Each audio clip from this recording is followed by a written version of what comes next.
Good evening, hello. Finally getting back to Greatest Turning Chronicles. It's been a while. I don't remember what's going on. Hopefully we're not in the middle of a adventure. I feel like we are. Uh-oh.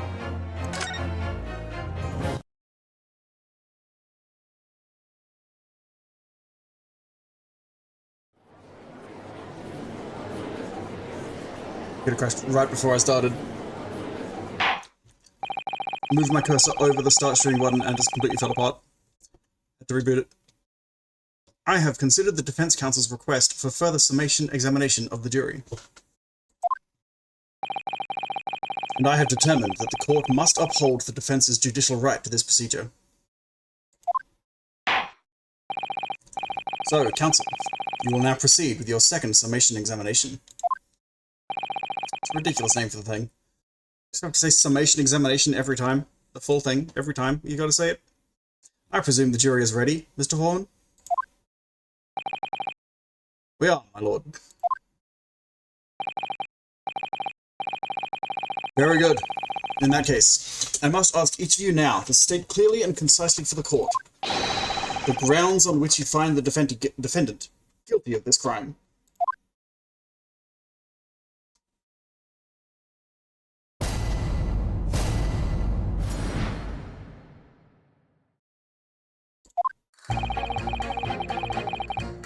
The accused left behind evidence at the scene, didn't he? Those 3 books of his. There was some novel alternative explanation about how the victim was stabbed. I might reconsider.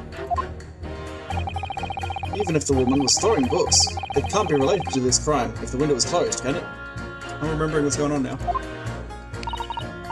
Deary me, the woman. What room are you talking about? The one right next to you? Come on, dude. Deary me, it was only a little book. Hardly life-threatening, even with a direct hit.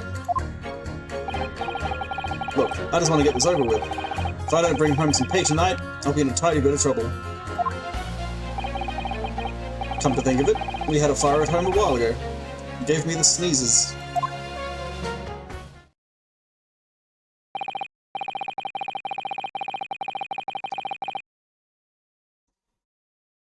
Not sure how we combo those to summation examine them. Yes, considerably more tangible arguments from all members of the jury this time around, it seems. We'll have to press them all and see how they hold up. With one notable exception, of course. My learned student friend was unable to find fault in the previous witness testimony. Ha! So the court must accept the fact. I'm yawning all over the place. My apologies. I had to have a nap a little bit ago. I had a bad headache, but I'm alright. So the court must accept the fact that it was indeed the accused seen fleeing from the scene. And moreover, no one else was even at the scene to commit the crime. Well, if the eyewitnesses are correct, it would seem as if the conclusion is somewhat set in stone. I fail to see how it can be argued any other way. That means, I'm afraid, that during this summation examination, it's essential that you establish some other tangible explanation for the facts. But what would even constitute a tangible explanation here? Isn't it obvious?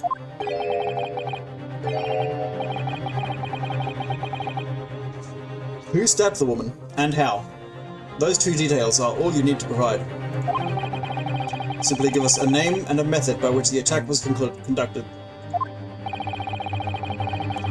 And there I was thinking this might be hard. But, Mr. Naruhodo, you have to do it. Otherwise this really will be where the trial ends.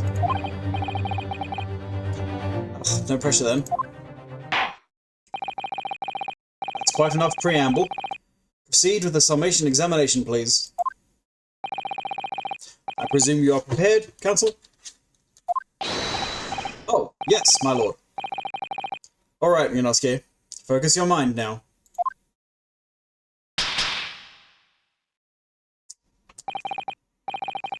Clearly, the key to this summation examination is going to be juror number 4, the maid. Or should I say, Mrs. Garadeb. We have a book that disappeared from the Garrodebs' house on the evening of the incident, and the 4th book found in the victim's hand. There must be a way to link the two. Yes, that's what we have to find. Using every technique I've learned in my short career so far, whatever it takes. Don't forget to keep an eye on Mrs. Garrodeb and how she reacts, even to the things other people say.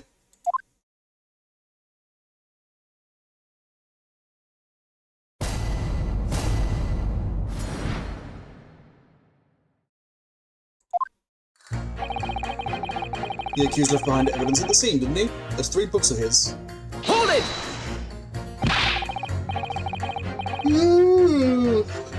Goodness gracious, I should get a coffee.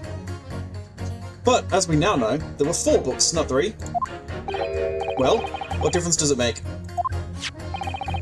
There's a big possibility that the 4th book, in fact, belongs to the defendant's landlord. Yes, that's the part I have a problem with. Sorry? Well, at the point the woman was stabbed, this landlord fellow was at home, wasn't he? Enjoying a fiery scrap with his wife or something, you said. It's not exactly how I put it, no. Well, anyway, the point is, the fellow and his wife were somewhere else when it happened. I think that's what you call a strong alibi. So it couldn't have been the landlord who did it, which only leaves the Nipponese fellow. Honestly, I can't see what all this palaver's about. It's a done deal, isn't it? I suppose it is, since I've nothing witty left to say.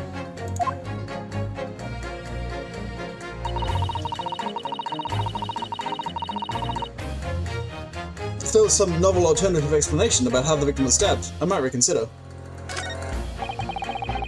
Even if the woman was throwing books, it can't be related to this crime if the window was closed, can it?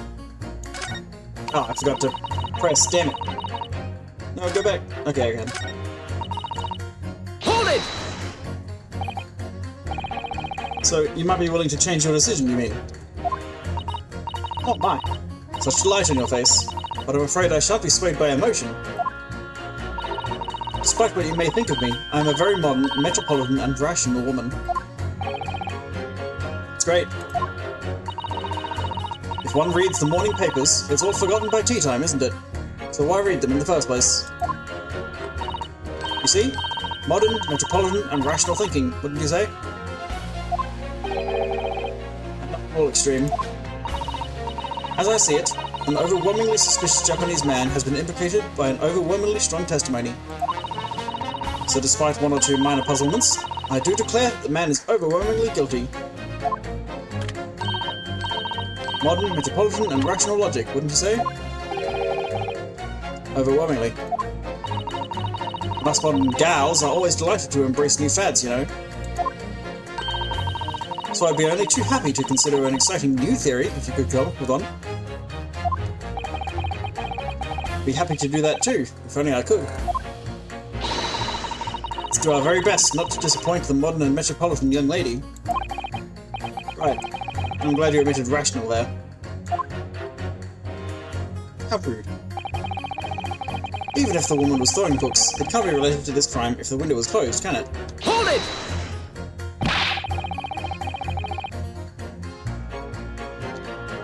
But what about the possibility that the window was open? What about it? I mean, there's just no way it could have been. How can you be so sure? The prosecutor fellow over there said it earlier, didn't he? Winters in London are no joke. You don't want to invite that sort of cold indoors. So no, that window wasn't open. Us Londoners like sitting by the fire and staying warm, you see. But you couldn't categorically state that the window wasn't open, could you? It just wasn't. They wouldn't have opened it. Then what's the point in even having windows, huh? Counsel, you will kindly refrain from childish bickering. Oh, sorry. Somehow, I need to show there's an undeniable possibility that the window was open. Because this young man isn't going to budge otherwise. Deary me, it was only a little book, hardly life-threatening, even with a direct hit. Hold it! But the little book was on fire at the time, was it not? With flames of love, I'll have you know. There's really no such thing as loving incendiary bomb. Well, he brought it upon himself. It's playing with fire to betray a fiery love. Isn't it? Well, don't you agree? Oh, well, any kind of betrayal is certainly a bad thing, yes? But I think the argument might have arisen out of your misunderstanding, Mrs. Garrideb. Never you mind that. The point is, we were just having a jovial little dispute, nothing more. And I won't have any more of these suggestions that it was anything whatsoever to do with this crime. Right, well, we'll see about that. And what about juror number 5? He doesn't seem to be turning a hair at Mrs. Garrideb's relentless onslaughts. It's almost as though he's used to it. What a gentle soul he is. Look, I just want to get this over with. If I don't bring home some pay tonight, I'll be in a tidy bit of trouble. Hold it! You just want to get this over with? How can you sit there and say something like that? A man's future is at stake here. Well, him and me both then, like I said before. What? I told you already, I'm a day labourer, aren't I? If I don't bring home some readies with me tonight, you'll find me floating face down in the Thames tomorrow morning. What? You heard me. My missus isn't one to mess about, you know. She can be fierce, believe you me. Another shining example of marital bliss, then. A situation like this cropped up the other day. It was, well, do you know, it's funny, but I can't quite remember. Sorry? It was too frightening, that's the thing. Must have blocked it out. Helpful. I wonder if Mr. Beach will ever be dragged into the Thames by a scarf. Don't even go there, Mr. Sato. There must be some way to jog his memory about this.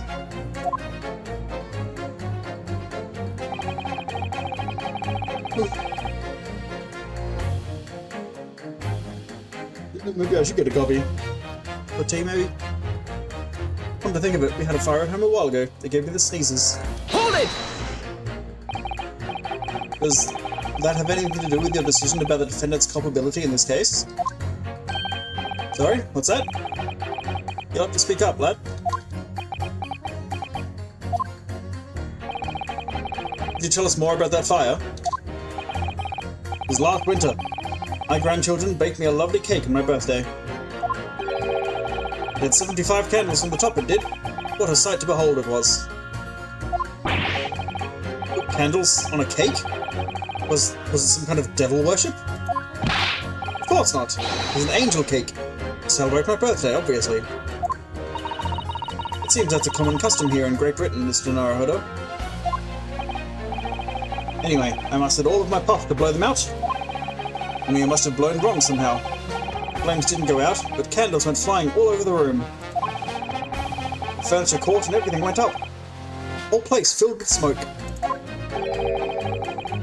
Definitely sounds like devil worship to me. By the sneezes, I presume you mean a cold? But how did you catch a cold from a fire? What a fiasco it was. The grandchildren, bless them, threw water over me as they tried to put out the flames. And then, because the whole room had filled up with smoke, of course, we had to open up all the windows to clear it.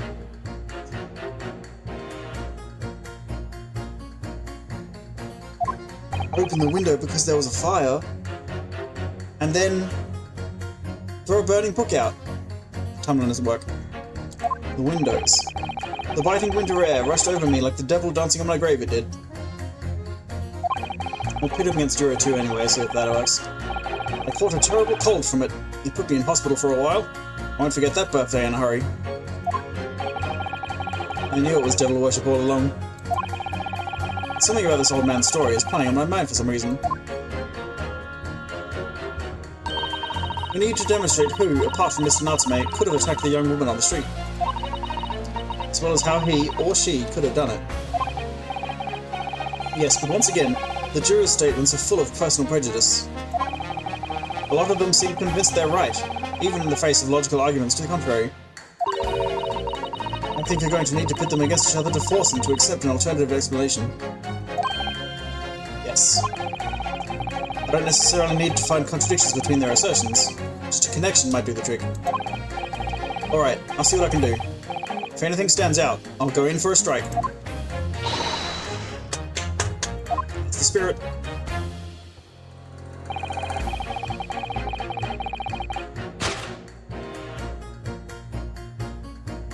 No, not you. Not you. You. Window is closed. What if it was open? How about that? Objection! Oh, this isn't gonna work. Those two jurors' statements clearly contradict one another. They do? How exactly, counsel? Don't point at me again, I told you, it wasn't me. What's that you say? Speak up, lad. Speak up. Juror number 3. Do you see? Oh, me?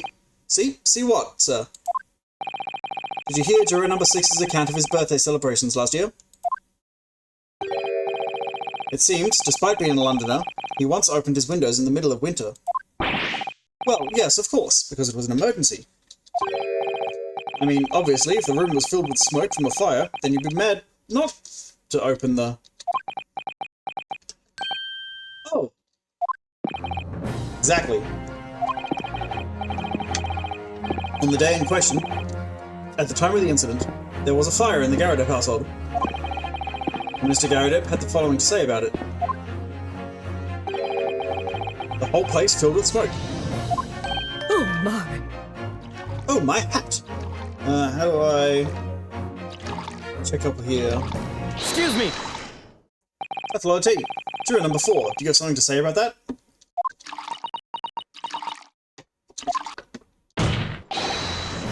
Mrs. Garradep! Oh, dearie me. What is the meaning of this? How dare you imply that I'm hiding who I really am? It's imperative that you confirm something for the court. So please, it's time to drop the pretense now. What is it? When the fire started in your house that day, did you or your husband open the window? What? I beg your pardon? What are you insinuating? The room would have been thick with smoke after the carpet of the bookcase caught fire as they did. In a situation like that, it's inconceivable that you wouldn't have opened the window.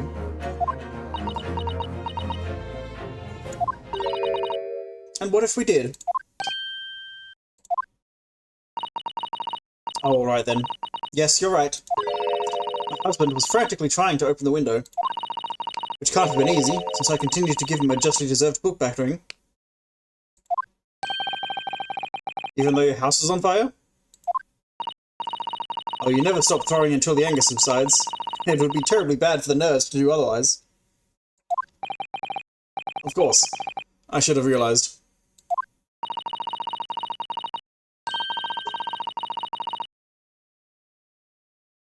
That's a significant step forward, Mr. Naruhodo.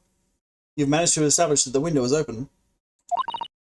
You simply must have that added to Mrs. Garradep's former statement. Now you mention it, yes, the window was open at the time. I'd clean forgotten, but it's true. Hold it! The 4th book, found at the scene of the crime, shows very obvious signs of fire damage. And the title of the book is The Lion's Pride. The same title, in fact, as the book that Mr. Garradep told us he had been reading. But I really couldn't say. On the day in question, did you or did you not throw at your husband the copy of The Lion's Pride that he had been reading?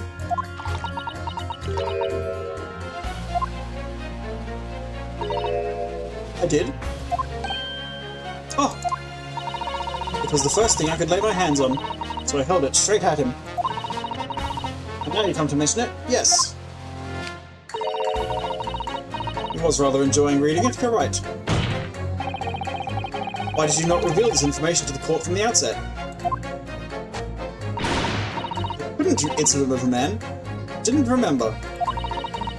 Times like that, you pick up and throw whatever you can lay your hands on, as well you know. I really don't. I barely noticed I was throwing a book, much less the title of it. Oh! Interesting. Excuse me. What is it, Juror number 5? You know something? I remembered what it was. That memory I'd blocked out. Ah! It was listening to what this granny was saying. Brought it all flooding back. Who are you calling a granny, you cheeky devil? I'm Mrs. Garrett or the maid, I'll have you know. The man doesn't even flinch. Please tell me that's not because he's so used to being hit all the time. It was about 2 weeks ago now. I just got back home after work, like. I put my hand in my pocket for the wages I'd just earned that day, and I nearly died. There was a hole. Every last penny had dropped out. Oh dear, what a disaster. You haven't heard the half of it, boy. Oh? The wife was cutting up some chicken at the time. I could hardly get the words out, but I told her straight. I've lost the day's wages, love. Next thing I knew, the blade was whistling past my ear. It stuck into the wall next to me, it did. About an inch deep. No words, just terror. I could smell it then, you know. That god-awful stench of the Thames. I was sure I was going to end up face down in the muddy banks that night, I can tell you. Now, that's a real disaster, isn't it? I'll never use the word lightly again. Anyway, the point I'm trying to make is this. When women lose their rag, they'll throw anything at you. Knives, hatchets, hammers, you name it. Naruhodo-san, you mustn't think that all women are so short-tempered and unrefined. No, I wasn't thinking that. Throwing household objects at people is, well, it's so uncivilized. At least attack with honor, using a bow or the like. What? Attack? Who are you going to attack? Never mind. Anyway, this man's words could be rather significant, I think. Alright, we'll come back to the bow and arrow thing later, if I dare. A woman in a rage will hurl almost anything at you. The kitchen knife really brought that home to me. Hold it! Press that. Wife really threw a kitchen knife at you? That's right. She was chopping meat with it. Had a tidy edge on it, believe me. Still, it's all memories, isn't it? It started with that smile she threw me when we were courting. And since then, the list of things she's thrown at me has grown along with our relationship. There was a cup, then a glass, then a pot, a kettle, a chair, a wardrobe, a cooker, a bathtub. Your wife must be even beefier than you. And things came to a head last week when she threw me right into the Thames. Who's this meat husband from Full Metal Alchemist? Ha ha ha. Still, she's not so bad when she's calmed down. She's a little sweetheart, really. I'm so happy for you. If you want to know what I think, I think this whole idea of ladies first that we're so obsessed with in this country was thought up by some clever lads who'd been tossed into the Thames a few too many times for their wives.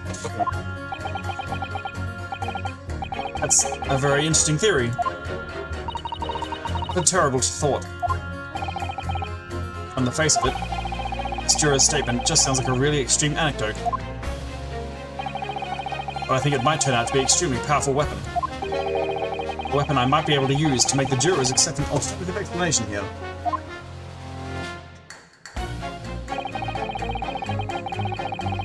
Winter house fires are dire. You have to open windows to clear the smoke. That's when the chill gets you see? You know, press that, yeah? Hold it! Did you change your statement from before? Well, yes. It was one of my most memorable birthdays, you see. I couldn't let it go unremembered. I'm sure the defendant will be delighted that you're using his trial to explore your past. And how is that memory related to this case, exactly? Sorry? What's that? You'll have to speak up, I'm afraid. Never mind. He's as deaf as a post. When he wants to be.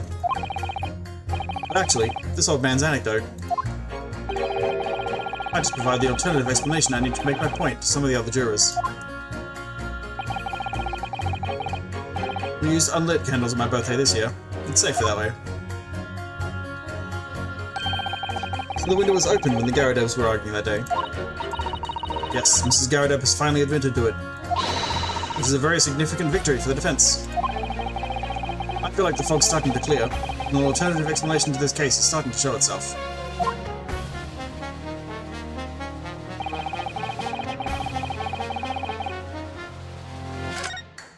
Alright, how are we going to press this? Alternative explanation... So... 2 and 6, maybe? I feel like there isn't enough there, though. I'm gonna push that. Window could have been open. Hold it! At the point when the victim was attacked on Briar Road, we know there was a small house fire in the Garadeb household on the opposite side of the street. Well, yes, it certainly seems that way. And on account of the smoke, I imagine they would have had the windows wide open in spite of the cold. Oh, we didn't finish this because we talked to her. We also know that Mrs. Garadeb was throwing flaming books at her husband. Her husband, who was backed into a corner by the window due to his wife's frenzied attack. Yes, that's right. So there's definitely a chance that one of the books could have flown past the man and out of the window. Only what? I mean, I can't really see how it could have gone all the way over to the other side of the road. That's all. Oh. So I don't really see how I can change my decision, really. Oh, I see. Wasn't enough? What is it going to take to persuade these people?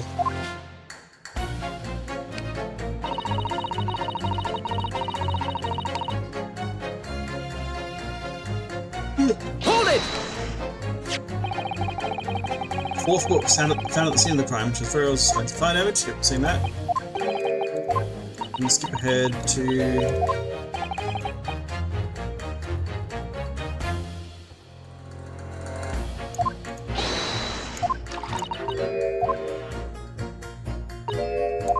The other guy reacts.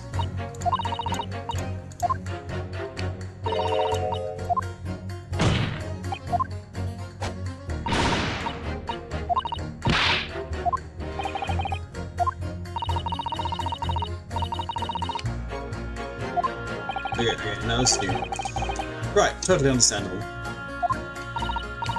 I mean, you can't waste time deciding what to use next, can you? When you feel the way I did, you don't care what it is. You just want to smash it into his face. You see where violence can lead, Mr. Sato? I'm disheartened to think you might believe me capable of such behavior. Anyway, I have a feeling I might have noticed someone reacting a little strangely when Mr. Garadeb's remarks down. Oh, that was... Okay, that didn't help.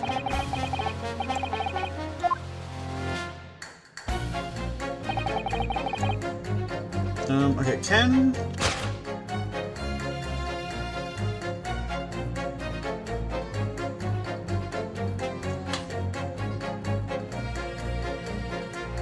Try putting those together? We already had 6 and 3. I don't know if they're gonna double up, start doubling up at some point. I feel like I'm gonna try to pit these two. Novel theory being... How did the victim die? What was the wound?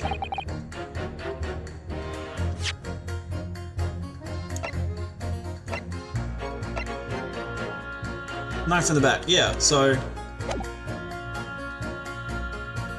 yeah, if a knife has been tossed at someone, maybe a knife was tossed across the street. So, pit these two. Objection! See what happens. Those two statements clearly have a deeply significant connection. Good grief. Do you mean they don't contradict each other? Explain, counsel, at once. Juror number 2. Do you think perhaps... Yeah, I think that's right. That this could be one such novel alternative? Oh my, whatever do you mean? An alternative explanation as to how the victim was stabbed in the back. What are you talking about? We've demonstrated that the fourth book, The Lion's Pride, that was found at the scene of the crime, originated in Mr. Garadeb's room on the top floor of his house. Therefore, it is equally possible that some other object besides the book could have found its way from the Garadeb household to the street below. Eh? What's that now?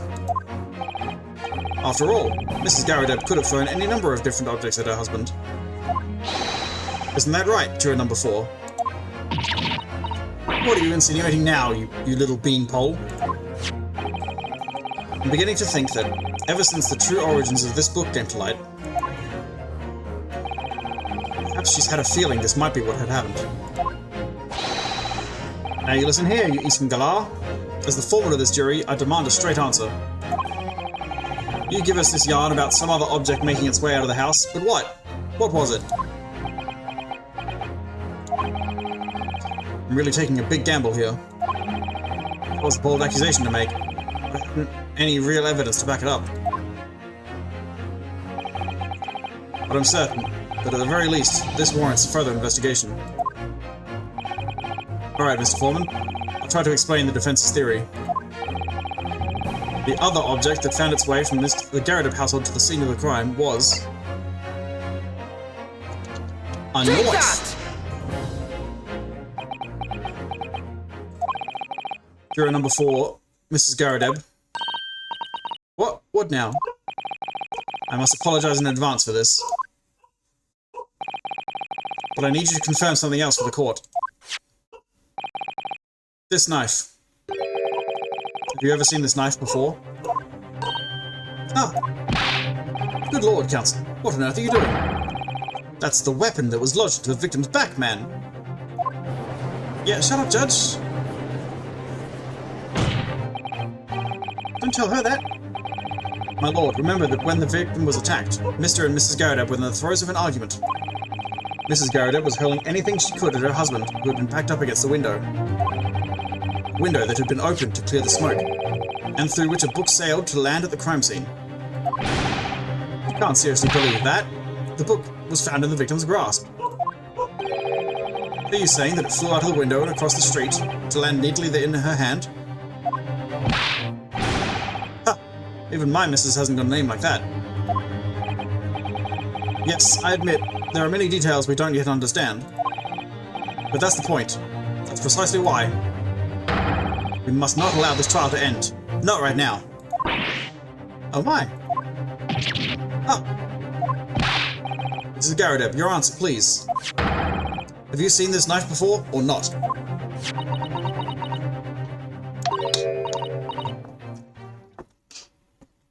Oh,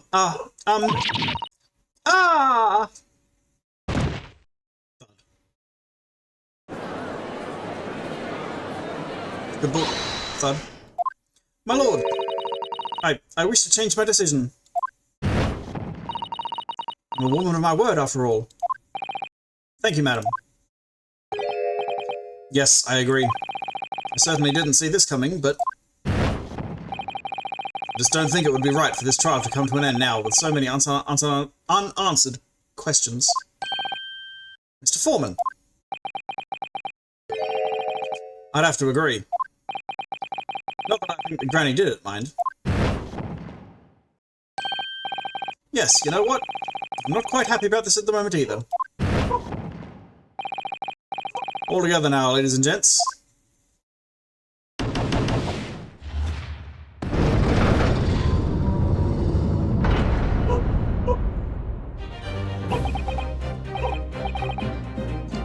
We did it. Oh, congratulations, Mr. Naruto. So, as a result of the defense's summation examination, the number of jurors' leanings have changed. 2 jurors called guilty, against 4 now calling innocent. Accordingly, the opinion of this court is divided. And this trial will continue.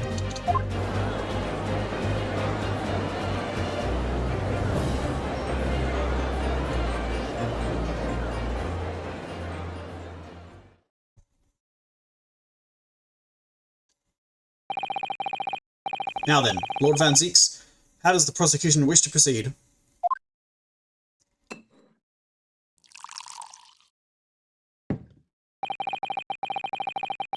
This trial is rapidly descending into a farce.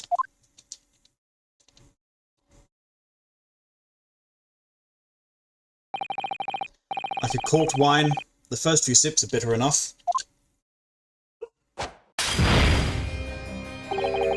But what follows is so repugnant, it's good for nothing save the gutter. If I may, Lord Van Zeeks, the defense has just put forward a credible alternative explanation for what happened. Credible? Is that your considered opinion, Mr. Foreman? The defense's argument is a joke to which I barely know how to respond. But let me start by insisting that you must all familiarize yourselves better with the relative positions of those places being discussed. What do you mean by that? What's his angle this time? It should already be more than apparent that between the crime scene and the Garrideb household runs a rather wide street, Briar Road. Which means that the distance from the Garrideb's house to the scene is some, yes, 15 yards. Let me see, 15 yards. That's around 14 meters. 14 meters? Oh, that's a little farther than I'd imagined. And, as you ladies and gentlemen of the jury rightly noted as having portentous... Is that a soft or a hard T? Portent. It's a portent. Portentous significance. The fourth book was found in the victim's clutches. In other words, the smouldering book, wantonly hurled by the lady of the house, travelled some 15 yards to land on the opposite side of the road, neatly between the collapsed victim's fingers and thumb. Is that your final conclusion, my learned and deluded friend? No, that's stupid bullshit. What are you talking about? It landed, and then she picked it up, and then the knife was thrown and hit her in the back. And did the jackknife follow a near-identical trajectory to plunge into the middle of the victim's back? This fantasy is somewhat stretching the notion of having a bad day for the victim, I think. Even those pathetic serialized detective stories have more believable plots. Ah!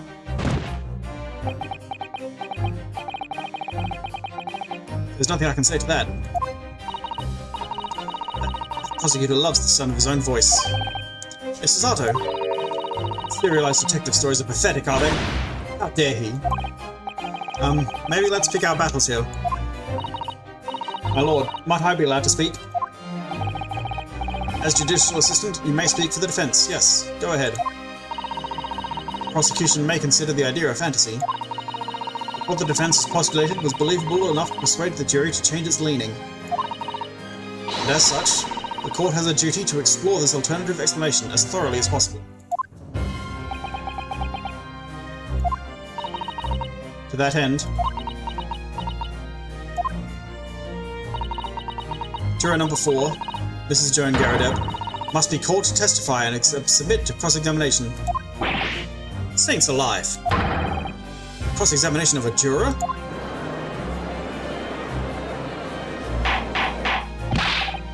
Order! Order!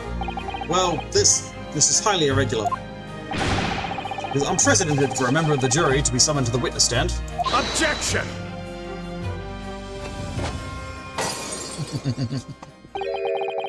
And unnecessary. Look, Lord Van Zeeks. There are already witnesses in the stand whose testimony the defense may further cross-examine. If my learned friend's farcical theory has any truth in it, then both a burning book and a jackknife must have flown through the sky before this couple's eyes. And we must assume they would be able to testify accordingly. What say you, witnesses?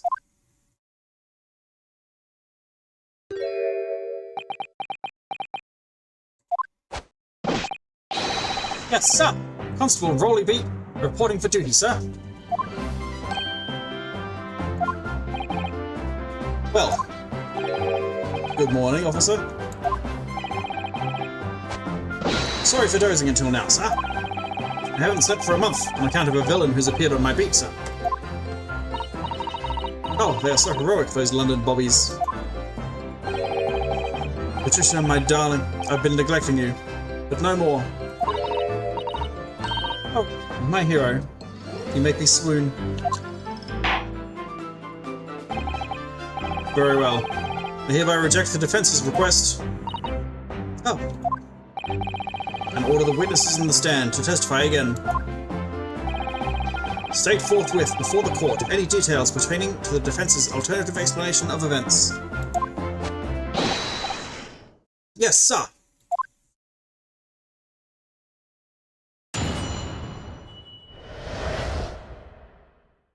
Constable Beats report. This case has nothing to do with Mr. and Mrs. Garrideb. Believe me, a London bobby is good for his word. See, sir, the windows on the top floor of the Garrideb house are top-hinged casements. Obviously, if anything had been thrown out of the window, we would have seen it. I did leave the scene to go and fetch help. My trusty Rolly was there to make sure nothing was disturbed. I didn't take my eye off the crime scene for one moment, sir. Nothing strange to report on that front, sir.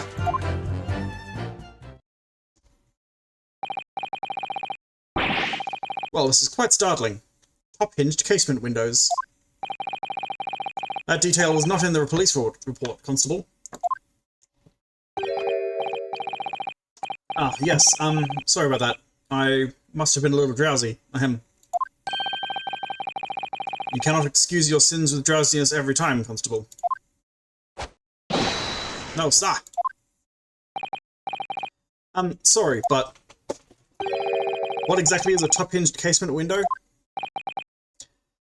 And you cannot excuse your ignorance with such trite remarks, my learned friend. Of course. Sorry. I found it, Mr. Naruhodo. Pass your mind back to the windows in Mrs. Garrideb's room. Alright, I'll try.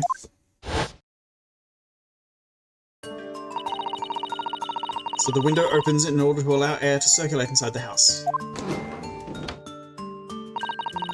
Thus, it's a top-hinged casement window. It swings open along the upper edge, you see. I'm glad you've rectified your ignorance. A casement window's most prominent feature is its stay, a metal bar which prevents the window from being opened beyond a certain amount. It prevents it opening? This is all news to me. Absolutely correct, sir. In other words, if a book or knife were to have been thrown through the open window, it would have clattered against the pane and fallen straight down to the pavement below. No. You see the problem then? Good. Your education in Windows is complete. There was never any possibility of either the book or the knife travelling 15 yards over the road. That is, unless the window pane had been shattered, something we've discounted already. That can't be! Did you see that, Rolly? That young Japanese man just collapsed in agony. Oh yes, my darling, I saw it. I saw how he crumbled before me. What the fuck? Oh, Rolly, you're so strong. How is this happening? I haven't even started the cross-examination yet, and already my argument's been destroyed.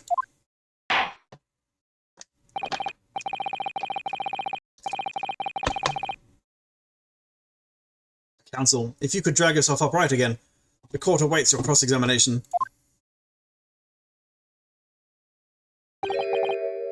My lord. Good. Another desperate situation.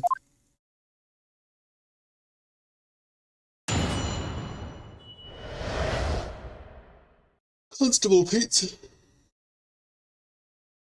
Report.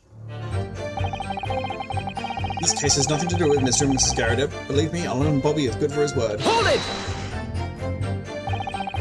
How can you say that for certain? A very good question, sir. And the answer is this. It has the noble founding principles of the force written on it as a reminder to all us policemen of our sworn duty. He showed us that before, didn't he? Did he? Can't say I remember. Patrol the streets of London town and uphold the peace of the common man. That's what the job's all about. And that is why I can stand here today, beside my long-suffering wife, and tell you a Bobby's good for his word. While rubbing my tired eyes, admittedly. Sir? Rolly, you're so manly. Of course I am, my darling Patricia. Oh, Pat. Oh, Rolly. No, none of this is what I meant. I meant, how can you say for certain that this case has nothing to do with Mr. and Mrs. Garrideb? Ah, I see. Sorry, you should have said so earlier, sir. Yes, well. So, could you answer the question? That's a waste of time, then. Absolutely, sir. I'll answer it to the fullest of my abilities, sir. There's a surprising reason why Mr. and Mrs. Garrideb's domestic dispute can't be related to this case. But before I get into that, sir, just one thing. Yes? I'd very much like you and all your countrymen to understand the great British institution of Scotland Yard. So I hope you'll take back some of the tales of us London bobbies and how we uphold our guiding principles. I wasn't planning on going back just yet. I've only just arrived here. So to that end, sir, I'd be happy to lend you my warrant card for your perusal. I must warn you, you won't be able to get through it without shedding a few tears. Thank you. I'll try. Constable Beat's warrant card has been added into the court record. A small folding wallet that identifies London bobbies and contains the rules of conduct which they must adhere. Let's have a little look-see at that. Let's peruse.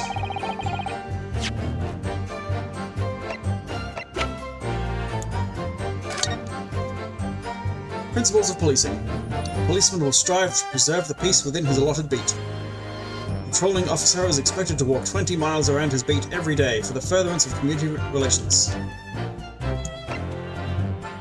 Any crimes fall under the jurisdiction of the beat in which they are discovered. When a crime is discovered on his beat, the policeman must assist with initial investigations and help detectives. It's moving stuff. You see, sir, the windows on the top floor of the Garrideb house are top-hinged casements. Hold it! By which you mean they don't open fully, is that correct? Yes, sir. They're just there to allow a bit of air through the house, you see? So they're restricted as to how much they open.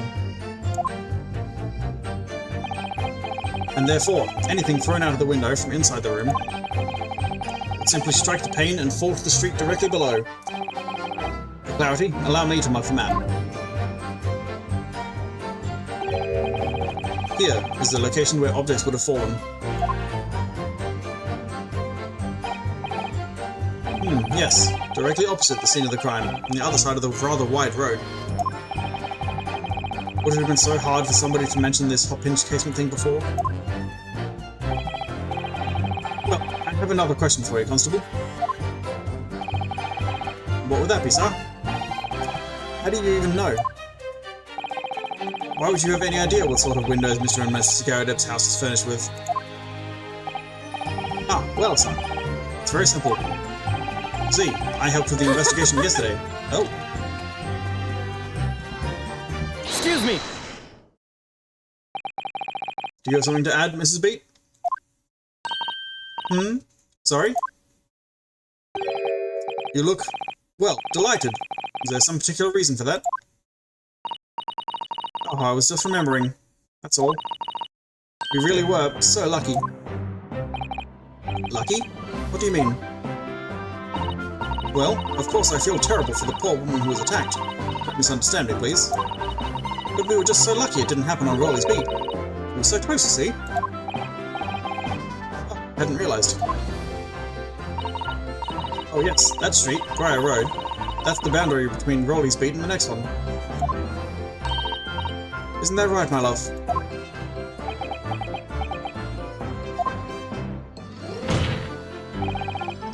Constable Beat. Hmm? Oh, yes. That's right. That's the reason I was helping out with interviewing the occupants of the Garrett household yesterday. The house is on my beat, you see, sir? That really was cutting it close then. Constable, I wonder if you could clarify something. If the Garrett household is on your beat, does that mean that the pavement next to it is as well? Outside Mr. Garrett's house? Yes, ma'am. Pavement on that side of the road is part of my beat. I see. I was unaware of that. Just think, if the woman had been attacked just on the other side of Briar Road, we would never have been able to go for that meal to celebrate our wedding anniversary. She wasn't. It did happen on that side of the road, and they fucking put her on the other side of the road so they could go have dinner? Outrageous. That's criminal. That's the life of a bobby after all. Extraordinary people, our bobbies. Tirelessly working for the benefit of all Londoners. You know what I think? I think it was the good Lord's way of rewarding my Rolly for all his hard work. Don't you think so, my darling? That must be it, Pat, my love. That must be it. I think perhaps we should make sure that we have that information officially on record. Leave it to me, Mr. Naruhodo. I'll take care of it immediately. Case files information has been updated in the court record. Oh, let's have a little look-see. Now it's my turn, I think. Just a second, Patricia.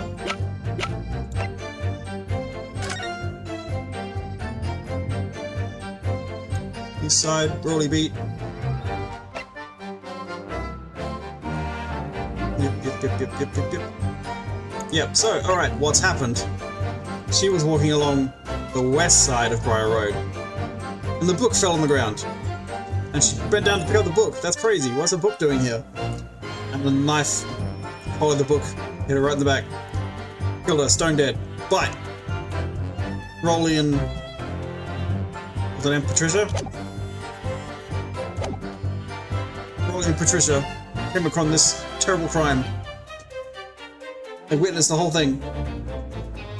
But they don't want to have to fucking deal with that. That's a lot of work. Fuck that shit. Just yeet her to the other side of the road. Someone else's problem, they can go have dinner.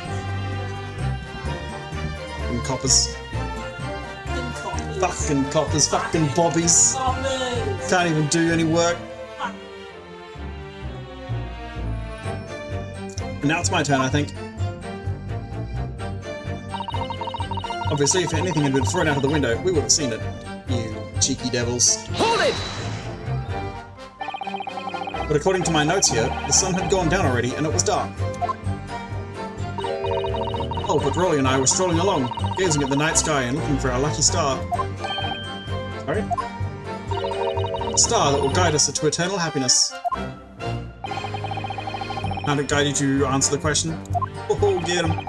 If the flaming book had cut across the sky in front of us, it would have lit up like a shooting star. And if I'd seen a shooting star, I would have made a wish upon it. Let Rolly be an inspector, I would have said. 3 times at least. Of course, what with the smog and everything, we couldn't actually see any stars. In short, are you trying to say that neither a book nor a knife crossed the sky before you? Yes, sir. That is correct, sir. As sure as the night sky in London is starless, sir. It certainly seems like they're telling the truth. And then we saw the poor woman fall to the ground, so we ran straight over to help her.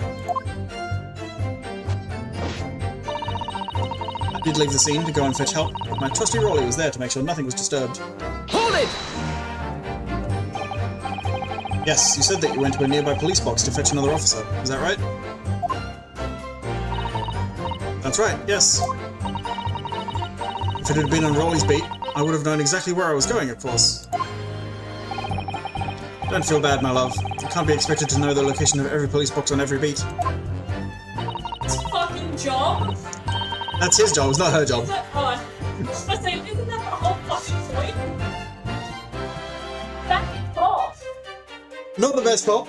He's bad at his job. Fire him immediately. Yeah, maybe. That would be a terrible. I think he's done some naughty things here. Not. I think they've been a naughty couple. Kind of sus. So Rolly told me the way, only I sort of got a little lost on the way. Patricia, my darling, that's why I love you. Your terrible sense of direction is bewitching to me. Oh, Pat. Oh, Rolly. Oh, please. So, I suppose I was gone for about 15 minutes. But like I said, my Rolly was at the scene the whole time, making sure nothing was disturbed. 15 minutes is enough time to move a body across the road. I was off duty at the time, of course, but a true Bobby is never really off duty, sir. I didn't take my eye off the crime scene for 1 minute, sir. 1 moment, sir. Nothing strange to report on that front, sir. Pardon me 1 second, DRB.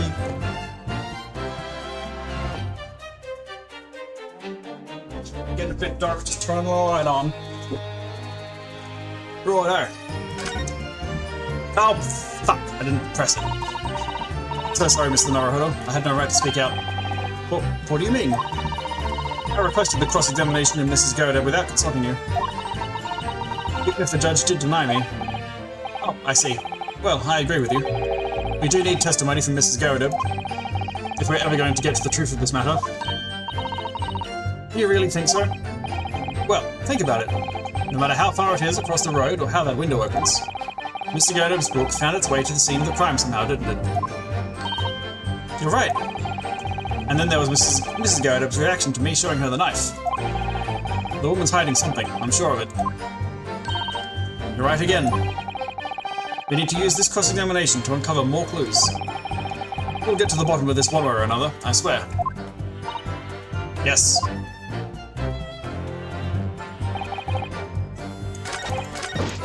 Yep.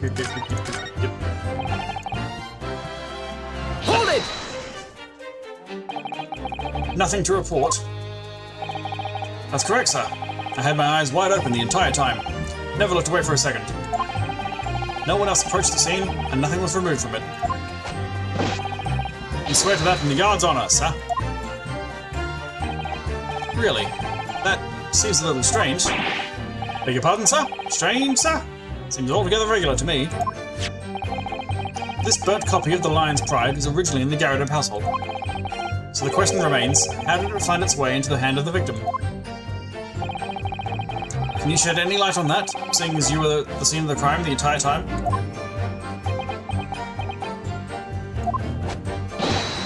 Aha! Could it be a different copy, sir? One that just happened to be burnt as well? Even if that were possible, why would the victim have been gripping a book like that in her hand? You can see from this photographic print, she had a bag over her shoulder. Well, sir, that book was in the lady's hand from the moment we arrived on the scene. Is that so? Something about this statement that's not sitting right with me. Two mysteries of how that knife ended up in her back and how that book ended up in her hand. There must be some common thread between them.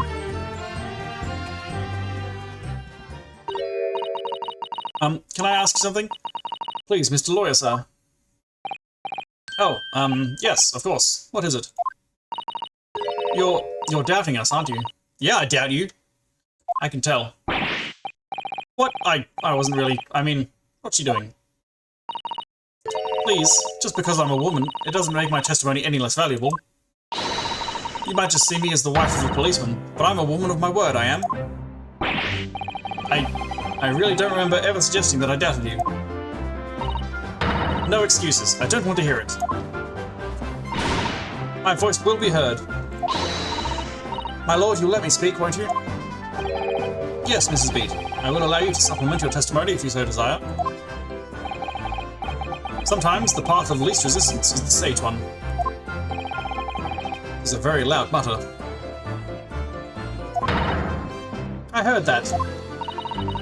That Japanese man thinks a policeman's wife's word counts for nothing, does he? Well, watch out, sir. I might let you get away with something like that, but my Rolly won't. Yeah, she's quite a lot. Duly noted, Mrs. Beat. Please, I humbly ask you to continue. Incriminate yourself, fool. What could she possibly be about to say, I wonder? I know what I saw. My eyes never let me down. My sense of direction is a little off sometimes, though. Hold it! Mrs. B, nobody is questioning what you've told us. I saw it, I did. At evening, I saw it clearly. A little eastern man with the whiskers and the funny curved back, slinking away from the scene. Ah. And I know what I didn't see as well. I didn't see any flaming books or knives flying through the sky. All very clear. You also mentioned something about having a poor sense of direction? Oh, yes. Well, that's a little embarrassing, really. I'm always ending up at the wrong place when I've made arrangements to meet Rolly. He gets ever so cross. Oh. Excuse me! What's wrong, Rolly?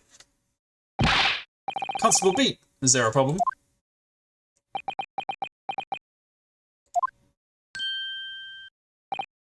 Yeah? No, sir. No problem, sir. Did your wife's remark just now bring something to mind, perhaps? Oh, well, in a way, sir. Yes, sir. I was just remembering that the same thing happened that evening is all. You mean Mrs. Beat lost her way? On the night of the incident? Well, you see, I sent her off to find a police box in the next beat over from mine. But she was gone a fair bit longer than what I was expecting. I thought she'd be back inside 10 minutes, but my darling was gone a good 15. Oh, Rolly, you're such a tease. But the reason I was so long was because of the bouquet, silly. Bouquet? Sorry, what bouquet are you talking about? Oh, it was a present for our wedding anniversary. Rolly's so romantic. He saved up for it with farthings and halfpennies he found in the gutter while doing his rounds. Yes, how romantic. I've forgotten all about it until just now. But you, my darling? Ah! Oh, yes. But that was just between us. No talking about it to anyone else, darling. You have to promise... Really? Oh. What was that all about? Constable Beat looked very obviously troubled during that exchange. I'm afraid I can't offer any useful insight, Mr. Naruhodo. But I'm quite sure of one thing. We have to ask Mrs. Beat about the bouquet. Mrs. Beat, this bouquet you just mentioned. He's full of bees. His name's Rolly with a B. There's a bee. I'd like to add you to add details about it to your testimony, please. Oh, really? Yes, I'd love to.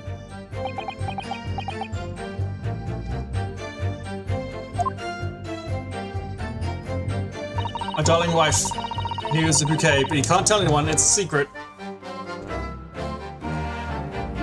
Oh, oh, Van Zeeks? Oh my god, dude, you have been watching? Van Zeeks is so fucking good. I fucking love Van Zeeks. There's more Van Zeeks content. We'll get to him. Van Zeeks is what led me to play this game. I saw a clip on Tumblr or something of him doing some things. I was like, damn, that's a cool guy. What happened was, I dropped my bouquet and ended up losing my way for a while. Hold it! You mean you dropped the bouquet at the scene of the crime? Yes, that's right. Oh, I was so upset. When we ran over and saw it was a woman with a knife in her back. I was so shocked, I dropped the bouquet Rolly gave me. It was in a dark spot where the streetlights weren't casting any light, so I didn't notice it first.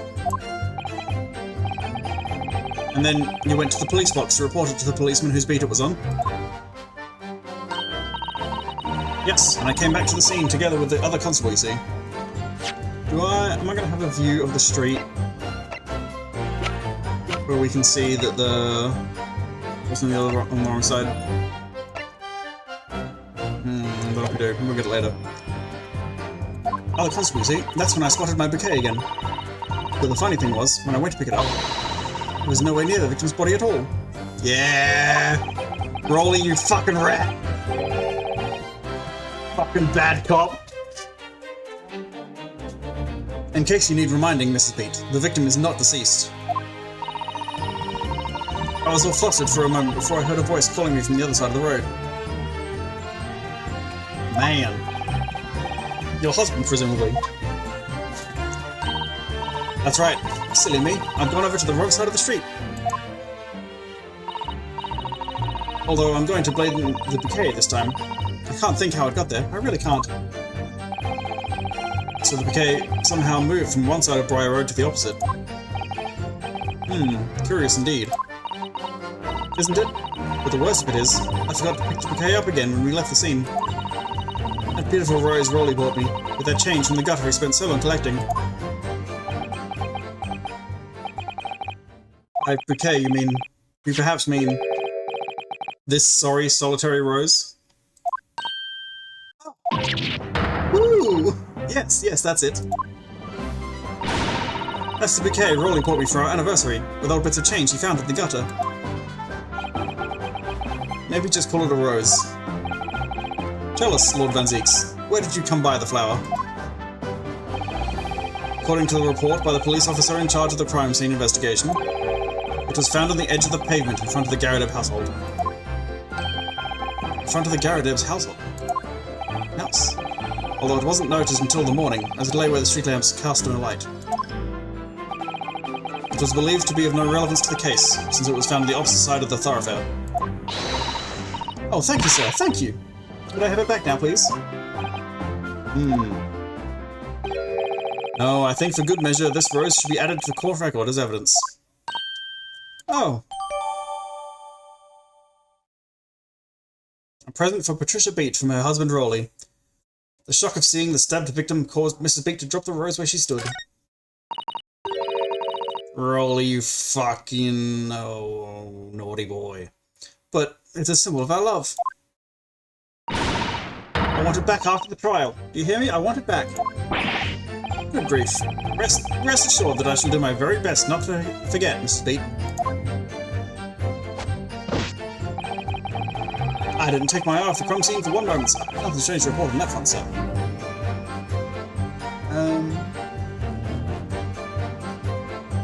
Okay, how do we progress this? I've crushed this already. We have to present something about which side of the road it's on. Oops.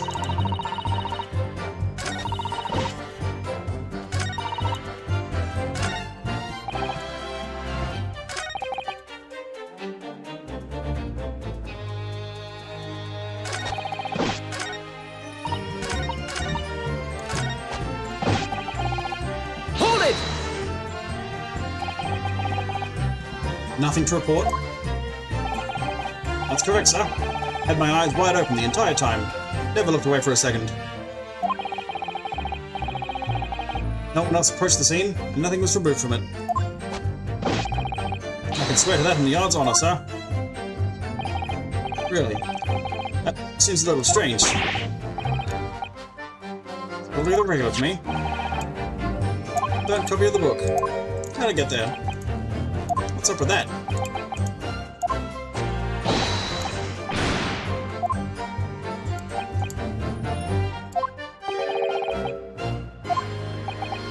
Would have had it in a bag if it was her book.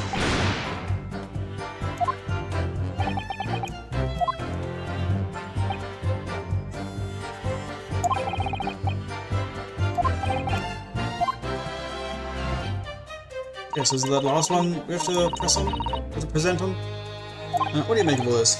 Yes. The whole idea of an invisible attacker has been troubling me all along. But I believe I'm starting to get a picture of what really happened here now. The fourth book that had no business being at the scene of the crime made me sure that Mrs. Garadeb was hiding something from us. It's becoming increasingly clear that someone else has been hiding something from us as well. I think I may already be armed with everything I need to strike a decisive blow here. This time, It's going to expose the whole truth about this mysterious affair. Yeah, okay, so... what happened was... Garodeb's throwing stuff out the window, a burned book, and then the knife. The book fell to the ground, the victim picked it up, bent down to pick it up, and then was hit by the knife. And she's fine. She's in hospital, she's alive. But she's having a bad time. Rolly and Beatrice... nope, that's not her name. Patricia. Saw this happen. Patricia went off to find on-duty copper. And Rolly's a little fucking rat boy, so he switched which side of the road the lady was on. So he wouldn't have to deal with it. He's a lazy bum.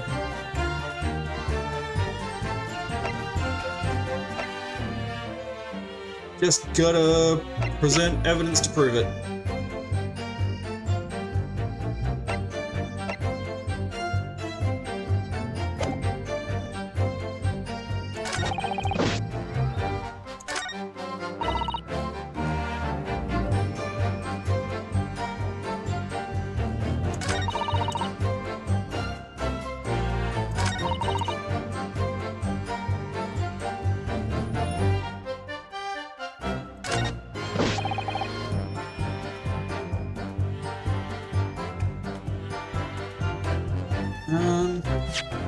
Maybe this one?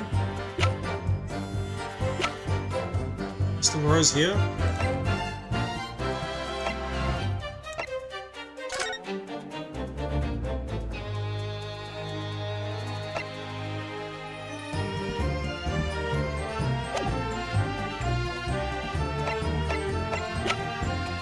I'll just give it a go. Objection! I really don't know what I'm supposed to put this. Okay, this seems like it's going well. You claim, Constable Beat, that there was nothing to report in the 15 or so minutes you were guarding the scene. That cannot be. What do you mean to say?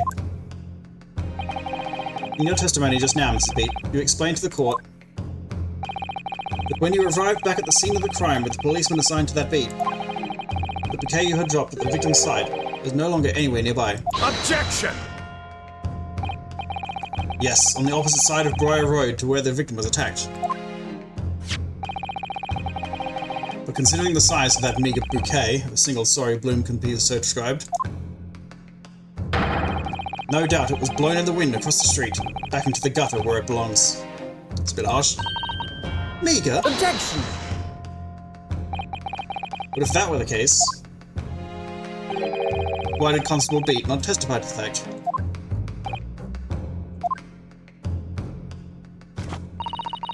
No one else approached the scene, and nothing was removed from it. Constable Beat swore to that in Scotland Yard's honour. The bouquet belonged to me, and has nothing to do with the case. That's why Rolly didn't mention it, I'm sure. No, because sadly, it's not only your bouquet that we're talking about here. More than one thing in this case is mysteriously the wrong way around. What are you talking about? Think about it. Besides Mrs. Beat's bouquet, there's Mr. Garodeb's book. Mr. Garodeb's copy of The Lion's Pride, which was thrown out of the window by his wife, would have struck the pane of the casement window and landed here, on the west side of the street. And yet, it was actually found here, on the opposite side of the road, in the victim's hand. Meanwhile, according to the testimony we've heard, Mrs. Beat's bouquet should have been dropped here, at the scene of the crime, on the east side of the street. But in fact, it was actually found here, on the opposite side of the road, in front of Mr. and Mrs. Garodeb's house. There's no logical explanation for those things. Unless somebody deliberately moved them.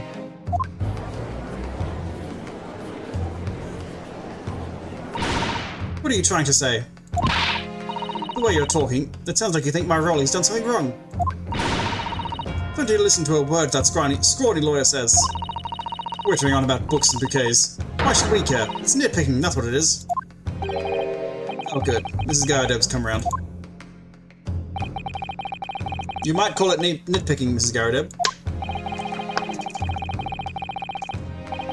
But deliberately meddling with the scene of a crime is a criminal offense. It's called, tampering, Mr. Naruhodo. J'accuse! But the person responsible for this tampering cannot admit to it. For a very subtle but compelling reason. Objection! Tampering? You've barely heard the term before. Tell us, my learned friend. Who would possibly have had cause to carry out such an elaborate deception? Yes, there is someone who tampered with the scene of the crime that evening. He got the poses. Wait till you fucking see what he does with his hands. He's got props. All the evidence and all the testimony points to that one particular person. Counsel, I must demand that you substantiate this conjecture. Hands. Who are you saying was responsible for tampering with the scene of the crime? This little fucking guy. Take that! You lazy bum. Obviously, there's only one person it could have been. Constable Rolly Beat, it was you. J'accuse! What? A policeman? A member of Scotland Yard? What nonsense. Why would my Rolly do something like that? There's no one straighter than my husband. Nobody works more tirelessly for the people of London. Mrs. B, you said in your testimony that your husband had asked you to go to a nearby police box to fetch the officer on duty.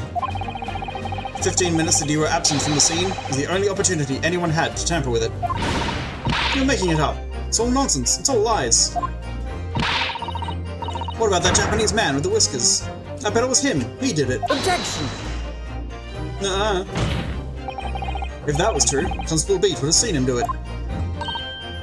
Oh. And forgive me for pointing it out, but when you dropped your bouquet, Mrs. Beat, it was after the defendant had fled the scene. Ah, well... Objection! First you make accusations about the landlord and his wife, and now you incriminate a policeman as well? Your accusations lack one very important thing. You claim the crime scene was tampered with. There is only one reason anyone commits such a reckless crime. To hide something. That's right, he's right. My husband and I just happened to be there, that's all. So why would we have anything to hide? It doesn't make sense. You've offered no motive for this alleged tampering. And until you do, your accusations are nothing but empty threats. Constable Beat had a very good reason for wanting to tamper with the scene of the crime. That's the key to this entire affair. Mr. Naruhodo, have you managed to solve this mystery? I solved it half an hour ago! Oh, that's going to take so long. Counsel, you have made a very serious accusation against a London police officer. If you are mistaken, I'm sure I need not point out that your reputation as a lawyer will be irrevocably damaged. That stark warning in mind, you will now explain to the court the motive for this alleged tampering. Yes, my lord.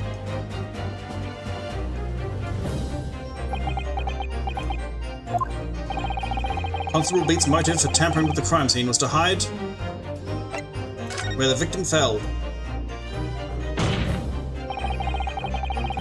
Where the victim fell to the ground. That is what this bobby had to cover up, at all costs. What? Where the victim fell? You mean where she was attacked? What are you talking about?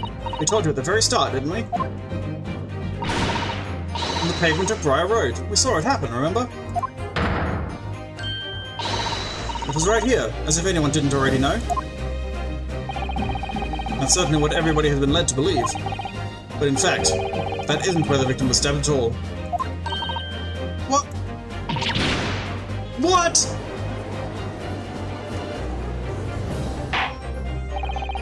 I'm beginning to wonder where this tumultuous trial will end, Counsel. If that's your assertion, then the court is dying to know, my Nipponese friend. Where are you proposing that the crime actually took place that evening? You just noticed those skulls combined? Yeah, it's something.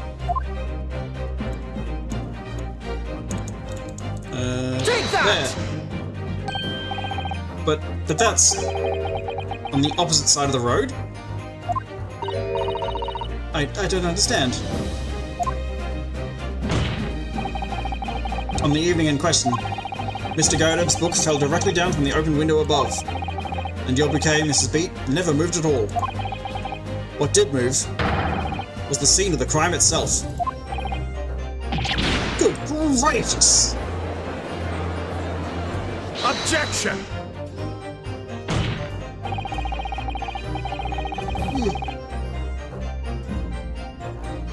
Perhaps you haven't been listening to the ample testimony the court has heard. But these witnesses both saw the moment the attack took place. That's right, I saw it with my own eyes. It was 5 o'clock in the evening and already dark. There was the typical London fog on the ground. When you saw the incident unfold and ran to the victim's aid, that was actually on the west side of Briar Road. No, that's not true. It can't have been. Constable Beat then arranged for you to be absent for a while by sending you for help. And during the 15 minutes you were away, he transported the crime scene. He moved all the things shown in this print, the victim herself, the 4 books. He moved everything, in fact, to the pavement on the east side of Briar Road. Extraordinary. But the constable overlooked one thing. What? What did he overlook? The bouquet, I presume.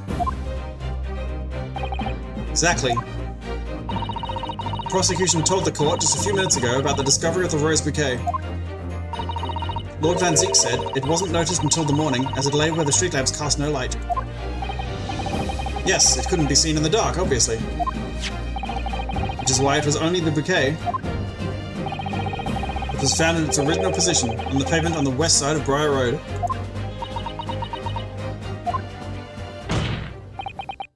And that is the defense's theory about what really happened that evening. How do you respond, Constable Rowley Beat?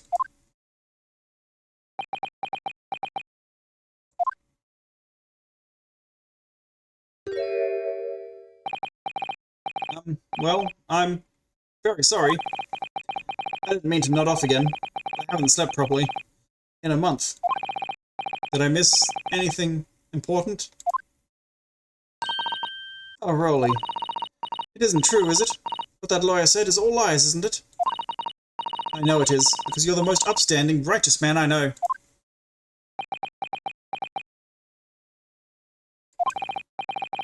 I had a dream. A terrible dream. All the things I did that night. Everything come out. Everything exposed.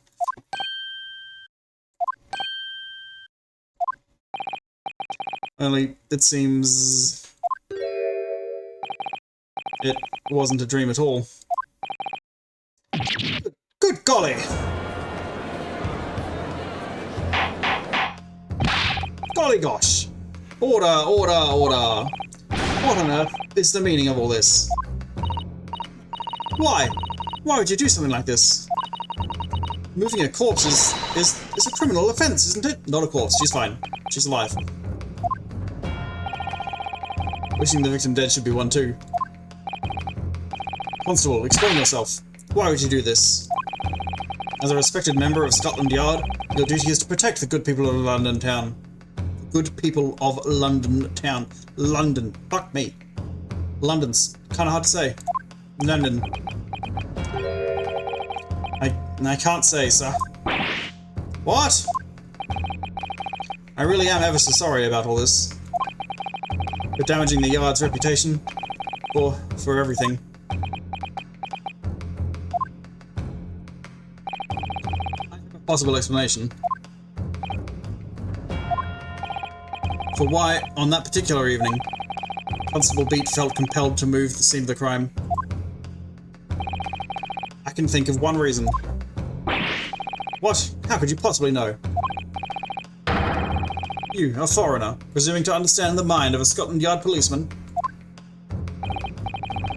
And yet, Lord Van Zeeks, it is this foreigner who has uncovered the startling truth of the matters thus far. I believe it would be beneficial to the court to hear this extraordinary young lawyer's theory. Counsel for defense, if you please. Yes, my lord. Now then, I think you had better show us some evidence. At once, my lord. England, Japan, makes no difference where you come from. Human emotions are the same. And I think I have a fairly good idea of the feelings behind this man's actions. What gives away the motive for Constable Beat's unthinkable actions? Do we have to describe the thing?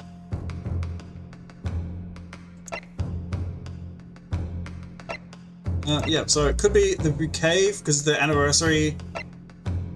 Does the warrant card describe anything? I'm thinking it's probably the bouquet first.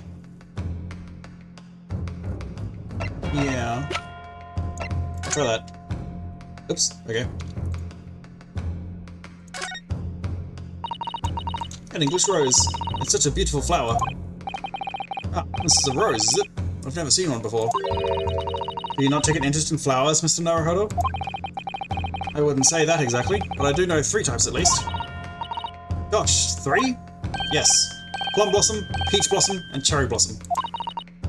Perhaps you should consider branching out? Branching. Learning some that aren't fruit tree based, for example? Yeah, let's try... Take that! It's your anniversary, and you didn't want to do any work. I realize that I'm a foreigner in this land, and I've only just arrived from Japan.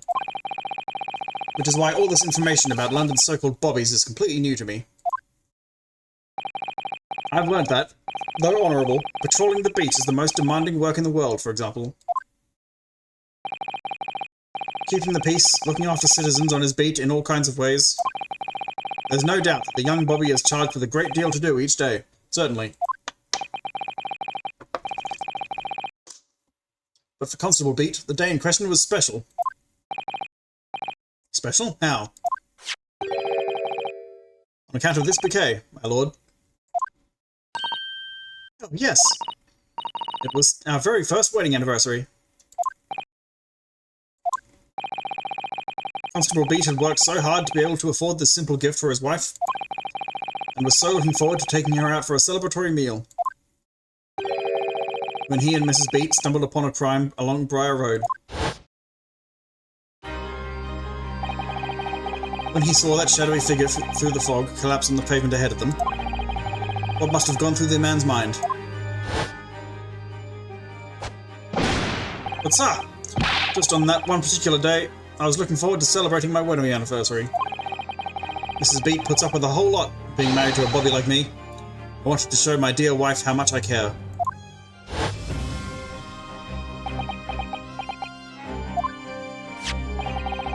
This is the warrant card that Constable Beat offered to lend to me earlier. Inside, among the rules for patrolling policemen, it says, when a crime is discovered on his beat, a policeman must assist with initial investigations and help detectives. Aha! Constable Beat. Is that or is that not the reason why you moved the whole scene of the crime that day? Yes. Everything you said, it's all right. So that's it. It was all to do with the boundary of your beat. Oh! Exactly. To summarize, the incident actually occurred on Constable Beat's beat.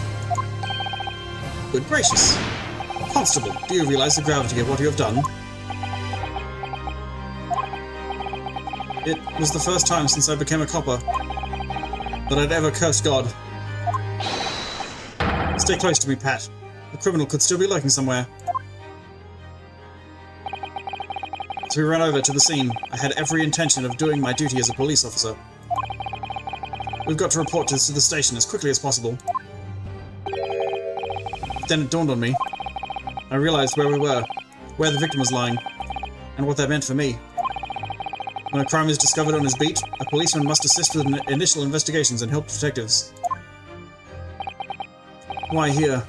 Why did this have to happen here? Why tonight, of all nights? Why?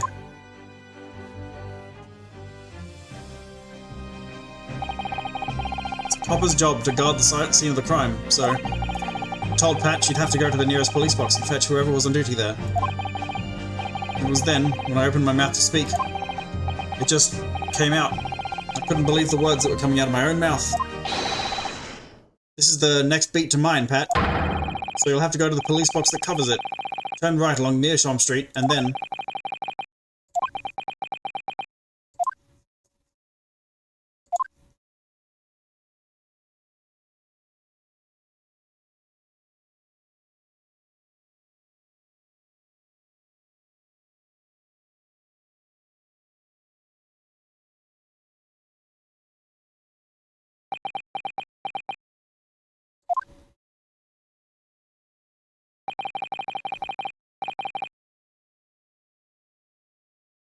I'm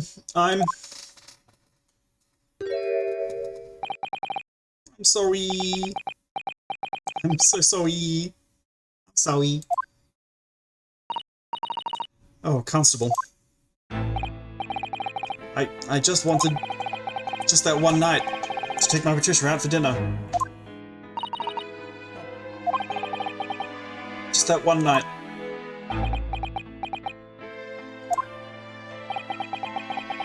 You knew that if the incident was on your beat, your evening of celebration would be ruined. So you decided to move the entire crime scene outside your jurisdiction. Just across the street, to the east pavement of Briar Road, which falls under the neighbouring Pete's Cow.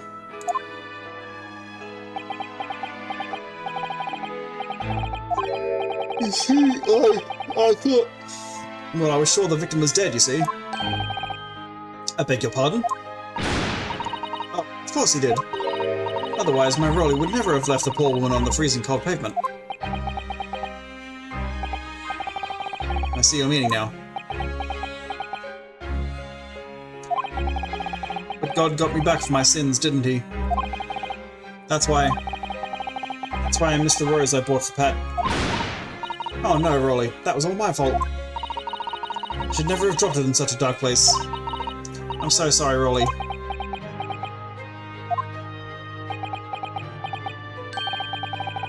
Can you tell us, Constable?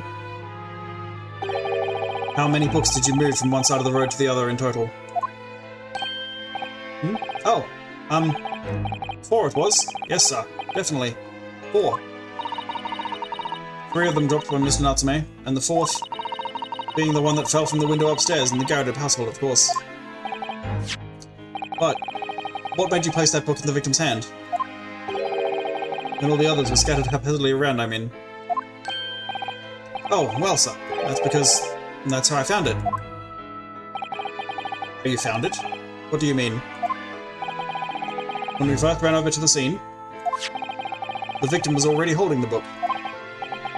So, when I moved everything, I made sure it was still in her hand. You're sure it was this book, The Lion's Pride, that the victim was holding? Oh yes, sir. No doubt about it, sir.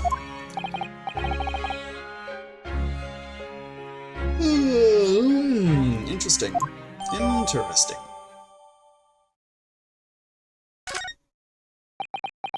The book was in the victim's hand. I thought it was an open and shut case at the time, you see. There were only 2 people at the scene, and Pat and me both saw it happen. However which way you looked at it, it had to be the fellow who ran off who'd done it, I thought. I couldn't see the harm, really.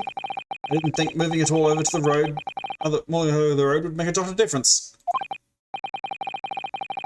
I suppose this is it for me now. I've had it. My lord. Yes, Lord Van Zieks. I believe that concludes the cross-examination of the witnesses.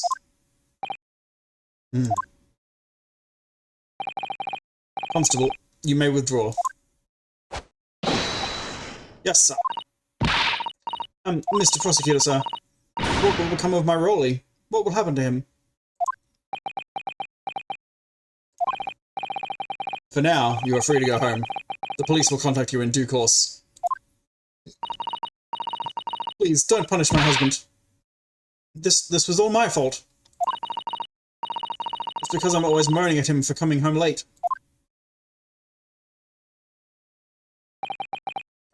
Leave it now, Pat. Let's go home. I'm tired. Alright then, my love. One last thing, Constable. Sir? Let this be a lesson to you. In a criminal investigation, every detail matters, however insignificant it may seem to you. Yes, sir. Carve that lesson into your mind. And never again make the mistake of tampering with the scene of a crime. Ah? Never again, sir? You mean to say? Leave, now. This trial is not yet over. Sir!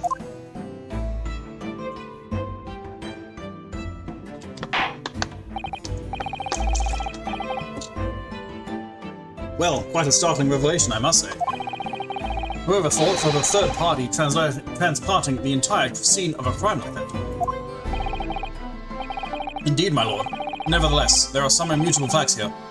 Principally, the accused, Mr. Sasaki Natsume, is the only person who could possibly have committed this crime. Objection! No, I disagree. Now that we know the true scene of the incident, there is someone else. Another person who could be responsible for the knife in the victim's back. Forgive me for being presumptuous, but I believe the prosecution is probably well aware of this possibility already. Lord Van Seeks, is this true? Very well. Name the person, if you will, and if further investigation is warranted. Prosecution has no objection to the trial continuing. You will name this other person who could have perpetrated the crime. Take that! Ba-bam. The defense would once again like to request the cross-examination of a new witness, my lord. Once again? My assistant made the same request earlier. In order to finally reveal the truth about this case, it's imperative that we cross-examine juror number 4, Mrs. Joan Garadeb. Me? Me? Oh, dearie me. Objection! That request has already been denied. Objection! But the situation is very different now. Mrs. Garadeb, answer me this. What do you want now, you little toad? At the time of the incident, you were engaged in a violent argument with your husband, Miss Joan Garadeb. In the course of the argument, a minor house fire was ignited. To clear the smoke from the room, your husband opened a window that looks out over Briar Road. Well, what of it? You threw this book at your husband when he was cornered with his back against the window. Upon striking the pane of the open top-hinged casement window, the book plummeted directly down. How many objections does one courtroom need? That's the whole point of this series. To maximize the amount of objections in a single law case, single trial. Finding its way to what we now know to be the true scene of the incident. Yes, and as I said, what of it? During the argument, you were beside yourself with rage. Hey, alas. As such, you threw not just books, but anything you could lay your hands on. Objection, your objection, or my objection to your objection. That's how it always goes. So, let me ask you one more time, Mrs. Garadeb. This knife, the one removed from the victim's back. Have you really never laid eyes on it before? You got caught up watching Dungeon Lesbians? I did. I was AFK when you sent that message. I did see it when I got back. Lass has been watching Dungeon Meshi. Delicious in Dungeon. Which Bubble also started. I don't know if you finished it. Did you finish it? Or at least what's out so far?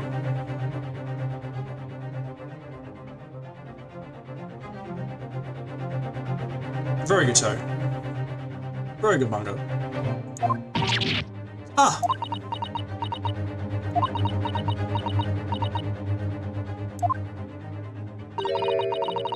I don't recall it. Seriously? Am I supposed to remember everything I picked up and threw at my husband? And anyway, the man over there in all that regalia said members of the jury needn't testify, didn't he? Conveniently, yes. Objection! No, I have no recollection of saying that at all, juror number 4. Oh. Make no mistake. You jurors are not special in any way. You are not immune to the judicial process. If you know something about this knife, madam, let the truth come out. But that's just a common old garden knife. It could have come from anywhere. And didn't I have an inscription on it? Oh yeah, a little look-see at this knife. This is a knife.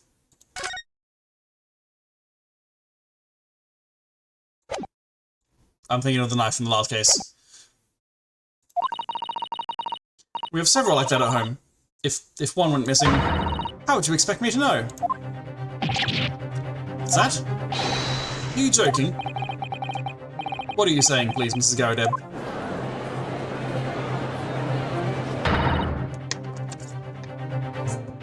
Now you listen to me. I refuse to believe all this nonsense. Couldn't bear the thought that I'd injured someone. Do you hear? I couldn't bear it.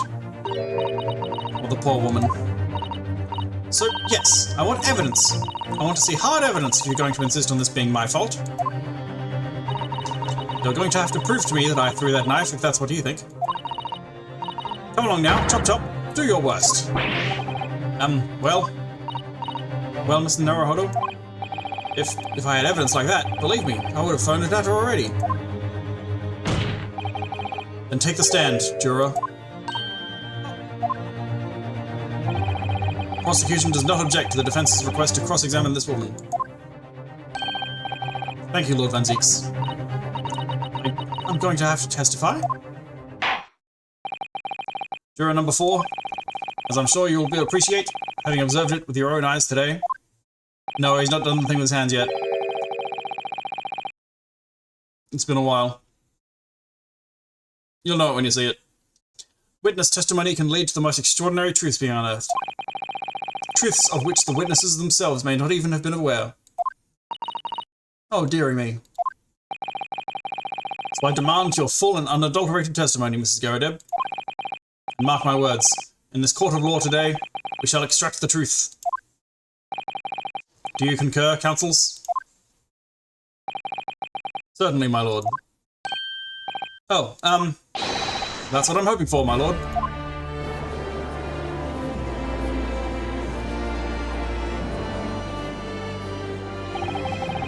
This is such a strange feeling. The first time since arriving in this country, it actually feels real.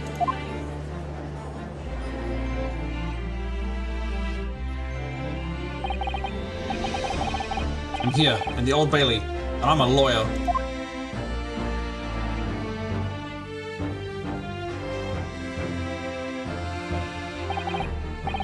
Witness, state your name and occupation.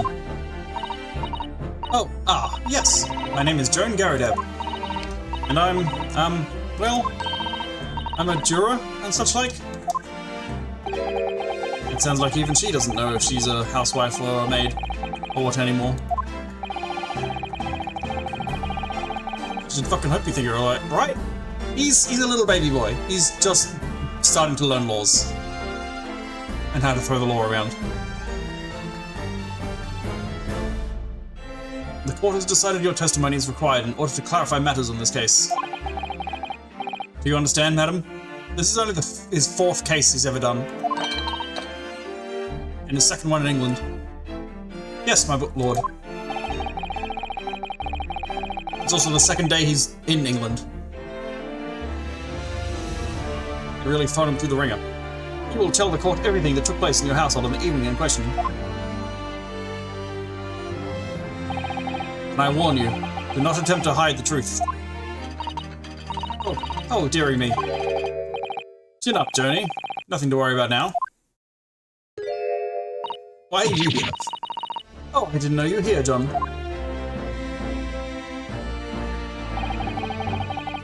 Wasn't only you in the room that day, old thing, was it? Rather think I ought to testify as well, don't you? But what about your knee, dear? Don't you worry about that. Hardly notice it. I'm the sort of chap to leave a comrade to face disciplinary action alone. Oh, John. I presume you are Mr. John Garrideb? Yes, sir. Former second lieutenant of the 3rd Regiment of the 4th Northumberland Fusiliers, sir. Seen my fair share of action and now living the quiet life, as it were. Hey, a Fire fan, work is a mistake. No one should have to work anymore. We're past that, aren't we? Haven't we gotten done with that? Quiet life? Were you not engaged in an incendiary battle with your spouse on the day in question? Ah, well, yes. Ahem, quite. I believe this may represent a first in the proud history of the British court. Keep not winning lottery? What the fuck, bro? How can the lottery company do that to you? It's inhumane is what it is. Calling a juror to the witness stand is unprecedented. However, the court will hear your testimony now, juror number 4, and that of your husband. You will recount clearly and concisely the events in your home at the time of the incident in question. Sir, at once!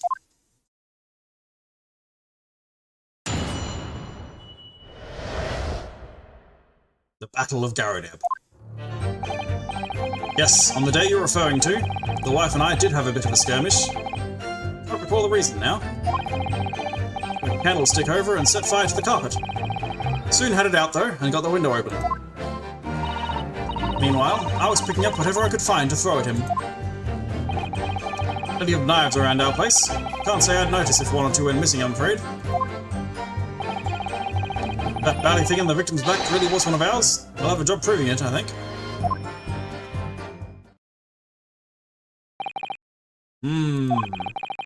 It sounds as though it was quite the battlefield in your household that evening.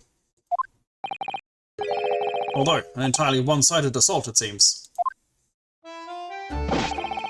Enemy caught us in the hop, sir. Had no choice but to dig in and take defensive measures. To be honest, if the enemy had kept shelling us for another minute, we'd have been toast.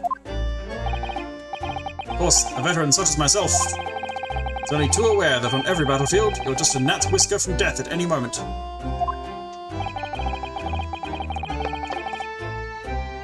Are we still talking about a marital quarrel here? Well, I must say I'm dubious that this testimony will shed any light on the origins of this jackknife. In combat, one's focus narrows such that surroundings are barely noticed. His witnesses may not be able to offer anything more than they have testified already. This may be a dead end. Van Zieks may well be right. Well, whatever the chances, we only have this last cross-examination to uncover the truth, Mr. Naruhodo. Yes, I'm afraid so. Very well, Counsel. Begin your cross-examination.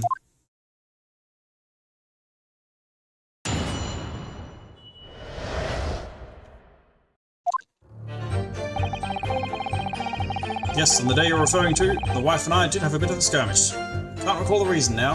Hold it! The reason is what you told us yesterday, I believe. She thought you were cheating. Yes, that's right. If I remember correctly, it all started because of a note that was tucked into the pages of a book belonging to Mr. Garrideb. A rather passionate note, in fact. But Mrs. Garrideb found the note, discovering her husband's little secret, and she gave him a mighty number of slaps across the face for it, too. What a sordid state of affairs. Hell on earth. I'd say, when a chap says he can't recall such things, it's common decency not to drag it all up. And besides, half of it was wide of the mark anyway. Likely story. These waters have run very deep. Transpired next, after these multiple blows to the face. Knocked a candlestick over and set fire to the carpet. Soon had it out though, and got the window open. Hold it! And the fire also spread to some items of furniture, didn't it? The bookcase, my armchair, anything of mine really. Just so happens there was some bathwater around that evening, so I sloshed that about to put it out. The most precarious situation you put yourself in. The house is a 3-story townhouse on the west side of the street, where the water main isn't connected yet. Have to draw water from a public water pump during the day if you need any, you see. The lodgers are always moaning that they can't get any water at night. Although, that little moustached Japanese man buys water in bottles, I believe. The defendant, Mr. Natsume, you mean? Yes, he receives a stipend for his studies, you know. From his home country. Can you imagine? Being able to brew a pot of tea at all hours. He's obviously very well off. Have you actually seen the state of the man? I believe he uses all of his income to buy books. Well, anyway, the point is, I was able to douse the fire with water, fortunately enough. Meanwhile, I was picking up whatever I could find to throw at him. Hold it! Even though the room was on fire? As far as I was concerned at the time, it was more important to extinguish my anger than the flames. When a woman wants to throw, she must throw. It's most certainly not true of a Sasato takedown, Mr. Naruhodo. How did she know I was thinking that? So, please cast your mind back and try to remember. Was a knife among the items that you threw at your husband that day? In all honesty, I don't recall. But I feel I must point out that I'm no monster. Let me see. Some bread, a cabbage, garlic, a towel, and a sponge. Fine. A napkin? Ooh. What's going on there, my man? Excuse me. You have something to add, sir?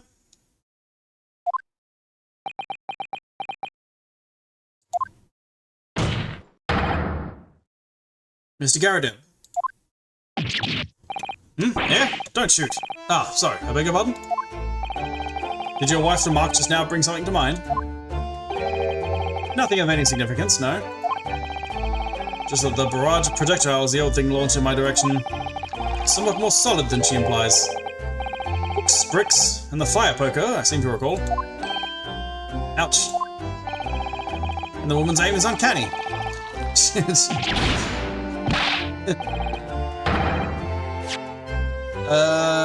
She lands a direct hit with every bally. Ah!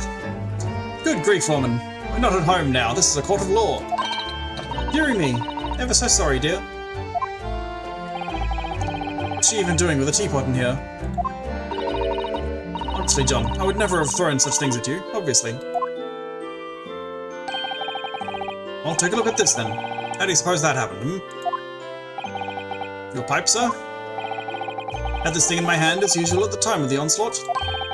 Knocked it clean out with one of her soft projectiles, she did. Yes. And when I went to pick the thing up, it was broken in two. You see a sponge do that sort of damage. I see, your pipe was broken. It would never have been sent flying unless it was hit by something pretty solid. Hey, managed to bandage the thing up for now. Ah, you all want to exaggerate, aren't you, dear? I wonder what we should make of this account. It could be important, because the knife broke when it hit the thing. Probably.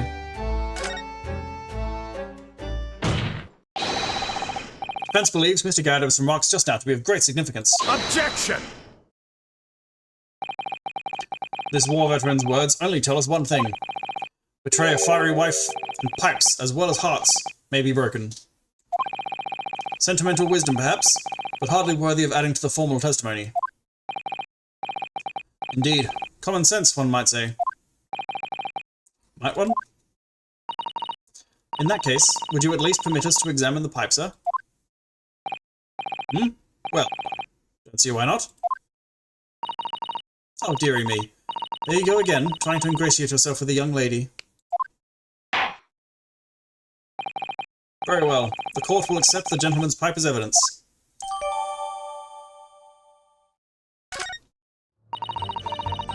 Hope I didn't speak out of turn, Mr. Naruhodo. I was just feeling rather disappointed for you that your request was turned down. Oh, no, it's fine. Thanks to Sasato-san, we have some new evidence to work with. We should examine it carefully. I bet we got the tip of the knife visible in the pipe. Yep. Man, this game's easy. There's a small nick out of the bowl here, look. It appears to have been made relatively recently. You can see how there are little scrapes and dents all over it? It's clearly a well-loved pipe. Yes, you're right. It seems to me recently that being well-loved goes hand in hand with getting some battle scars. This particular nick is catching my eye, though, because it's clearly new.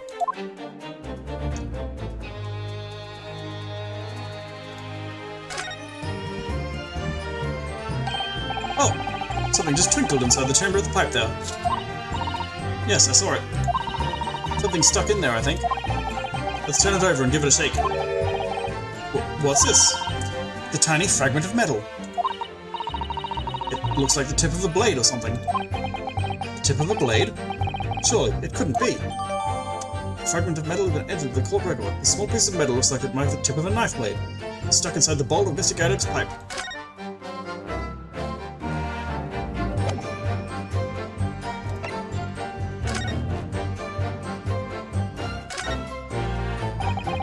This is the tiny piece of metal we found in the chamber of Mr. Gadab's pipe. It looks like the tip of a blade or something. Tip of a blade? The tip of a blade. Something wrong, Mr. Naruto. I don't really know. It's so bad at this. There's just something niggling me, but I can't quite put my finger on what it is. So in that case, it would be wise to examine some of the other pieces of evidence again.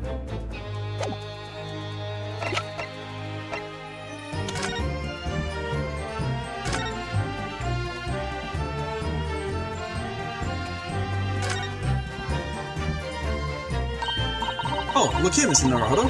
Just at the tip. Just the tip. A small piece of the blade appears to be missing. Wait, it's missing? I could be wrong, but I've just got a feeling. You remember this? Ah, it's the tiny fragment of metal that we found inside Mr. Gadab's pipe. Yes, and just maybe... Oh my! It's a perfect fit! Somehow, I just knew it.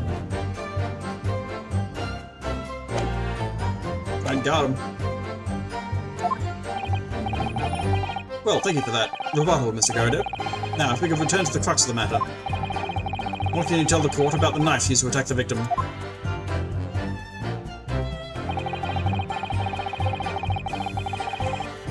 Plenty of knives around our place. Can't say I noticed one or two went missing, I'm afraid. We'll just present it right now? No, I want to hear the whole story. Sorry, would you care to elaborate?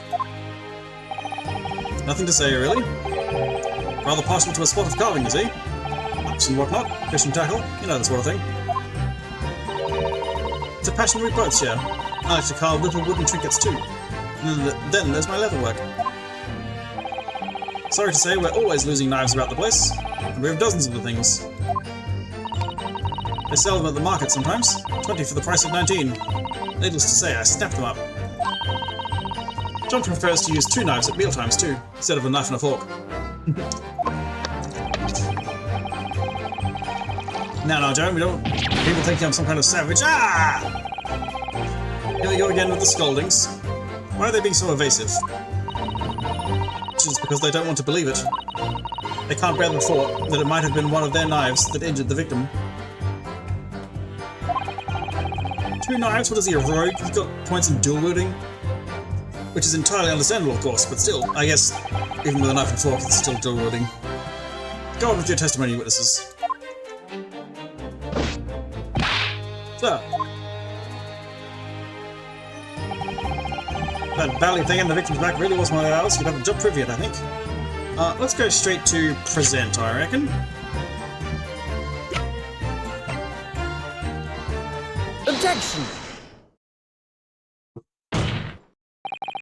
Mr. Gadab, could I ask you to take a good look at this, please? You can ask, but I can't see a bally thing. You can't? Used to call me Dead-Eye Deb back in the regiment, of course. But that was some time ago now. Even when I'm trying to enjoy a large print book by the fire these days. This didn't go the way I wanted it to. I struggle to tell a B from a D and a P from a Q, to be honest. Oh, he does. Dearie me. It's rather wearing, being asked about every other letter and every other word.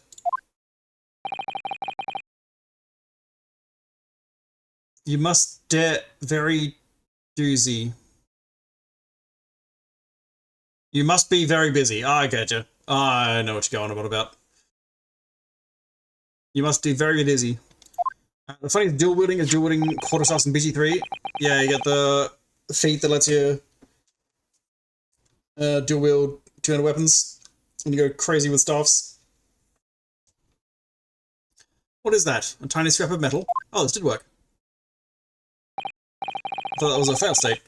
Yes, almost certainly from the tip of a blade.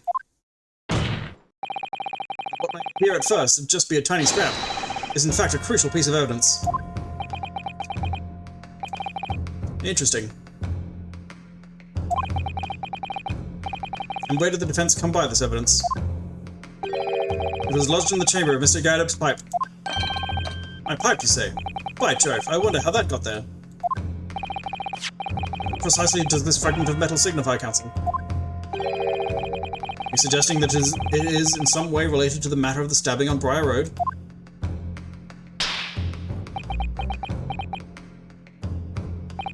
I am. What? When put together with another piece of evidence already in the court record,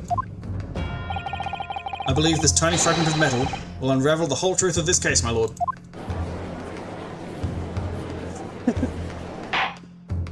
Here's the first time seeing his model from the back. He's got his smoking jacket burnt off. You can see his comedy underpants. You appear rather confident in that extraordinary statement, Counsel. Very well then. Present the pertinent evidence to the court. What evidence, when paired with this fragment of metal, allegedly reveals the truth of this entire case? Take that! This is the knife that was found in the victim's bag. If you look closely, you will see that there is a small piece at the tip of the blade that is missing. A common issue with the inferior blades sold at unsavory street markets. Criminals who use them regularly leave the tips lodged in their victims' bones. And what of this particular knife? No doubt its tip had suffered a similar fate, now languishing somewhere near the spine of the victim. Objection! No, that's not the case. The tip of this particular knife's blade is the very fragment of metal we discovered in the chamber of Mr. Gaidup's pipe. Good grief! Lord Van Zeeks? I don't believe it. The knife from the crime scene and this fragment of metal are a perfect match. Good golly gosh!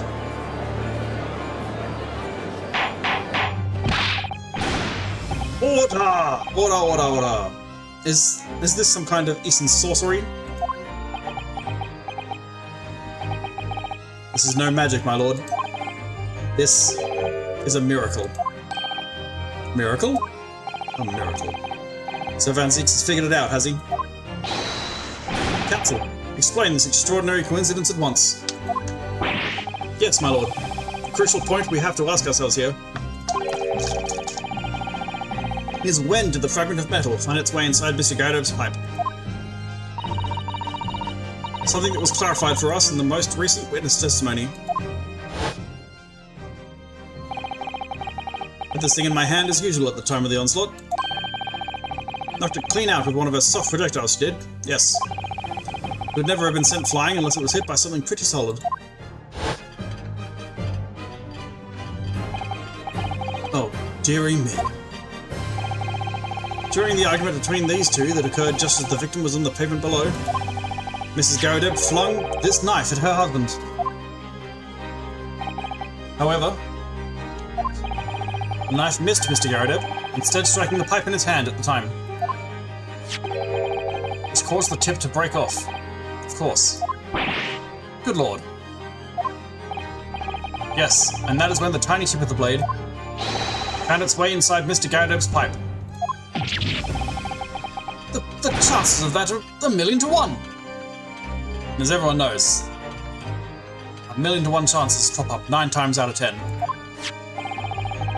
And yet, there's no other credible explanation for how the tip of the blade ended up in your pipe. Then, after losing its tip, the knife ricocheted off the pipe and flew out of the open window. Ah! In short, this knife, which fell from the window of the Gyarados house, is the very same knife that struck the victim in the middle of the back on the street below. You know, real Discord again? I also should reread a whole lot of Discord. I reread just the Watch series pretty recently.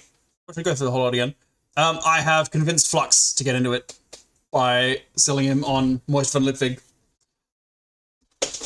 Exactly the kind of shit he likes. Oh gosh. Oh dear. Oh. No! Objection! There he is.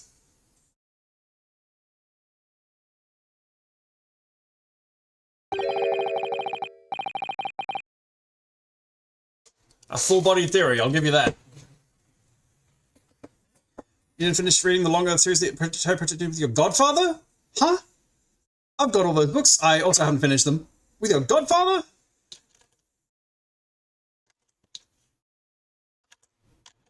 Your god family with that guy whose name I've forgotten?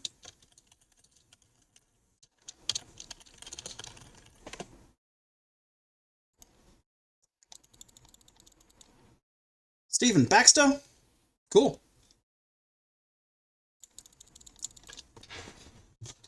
Yeah, it's a bit harder science fiction than I generally read. And I never get past, I think I got to like book 4 or something last time. Britain's a small island, they all know each other? Whoa. That's racist against English people. You can't say that kind of thing.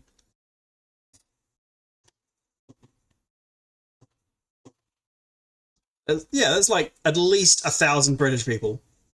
They can't all know each other.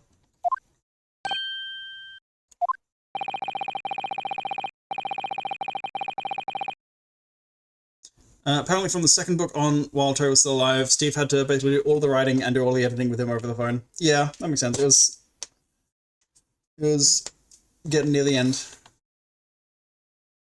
Rip to a real one.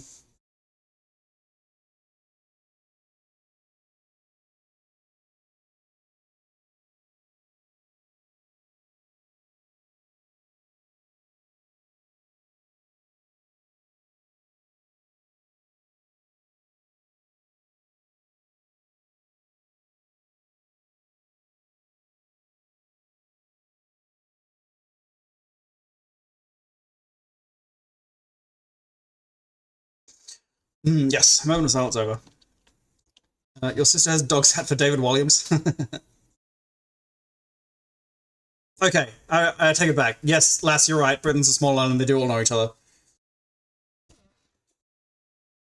1 degree of Kevin Bacon over there. Complex bouquet of seemingly trivial points, plausibly arranged to create an almost passable vintage. Allow me to toast my learned friend's characteristically Nipponese approach to bottling his argument. Bobble, you're watching this? He's probably going to do something fun. Sorry? He's got his props out. But after all, it is just a theory. The bottle, I fear, is corked. Because you see...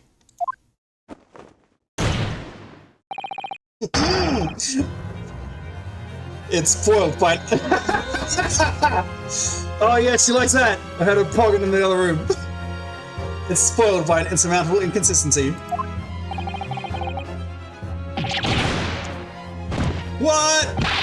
Lord Vanzix, explain yourself. What is this inconsistency you claim to have identified? An inconsistency of the simplest nature, my lord. The victim was found with a knife planted in the middle of her back. Yes, in her... Ah. That's right, you silly little man. Now, Joan, old thing, what are you getting so excited about? Let us consider the basic facts of the case once more. The victim was walking along the pavement before being stabbed in the back and falling to the ground. This is Baron Van Zeeks. He is the foremost prosecutor in London, known as the Grim Reaper of the Bailey. Everyone who he prosecutes is either convicted or dies mysteriously within a week.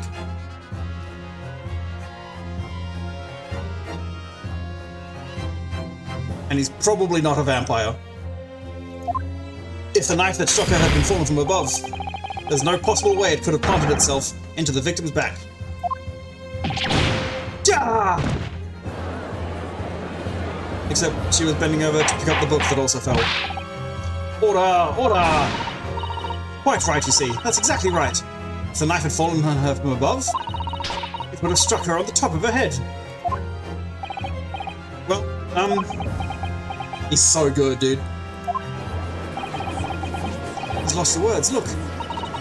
I knew it. I never liked this theory in the first place. I don't know, though. What really did happen? It would appear the defense has made a spectacular blunder. If a theory has even one inconsistency, it cannot stand. Your theory, my learned friend, is history.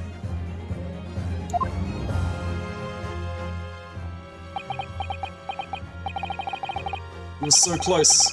I could see the truth. I was so sure we were on the right track. But now the way has been blocked completely by just one simple inconsistency. Or in other words, we simply need to eliminate that one inconsistency, and the theory will stand. Mr. Sato. You mustn't worry, Mr. Naruhodo. You were just caught off guard, that's all, and your mind went blank. But if the path we were on is indeed correct, then a way will present itself. The key to this is in the court record, I'm sure. All the information you need is there. It seems you have nothing to say, my Nipponese friend. Well, your silence speaks volumes. Tacit acceptance that your theory is fatally flawed. Objection!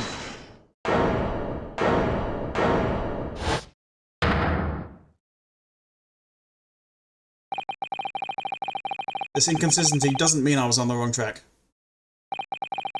It means that I need to sharpen my mind and dig deep for the truth. It's a test. Yes! If the knife fell on the victim from above, there's no way that it could have hit her in the middle of the back. Thought the sharp man was flipping me off. He's a proper English gentleman. He'd never flip me off. Under normal circumstances, that is. What are you implying? He is just holding his pipe. Why is he holding his pipe still? Isn't that in the court record? Isn't that evidence? Counsel? There is a piece of evidence in the court record that can explain this inconsistency. That can explain how the knife that fell from above could have pierced the victim's back. We already have the answer. Goodness. Utter madness. Surely this must be the last time. Counsel, present the evidence of which you speak. This is the last inconsistency, the final piece in the puzzle. If I can successfully make sense of this, the truth will be laid bare at last. The evidence that explains how a falling knife became lodged in the victim's back is the book. Take that! This, the fourth book found at the scene.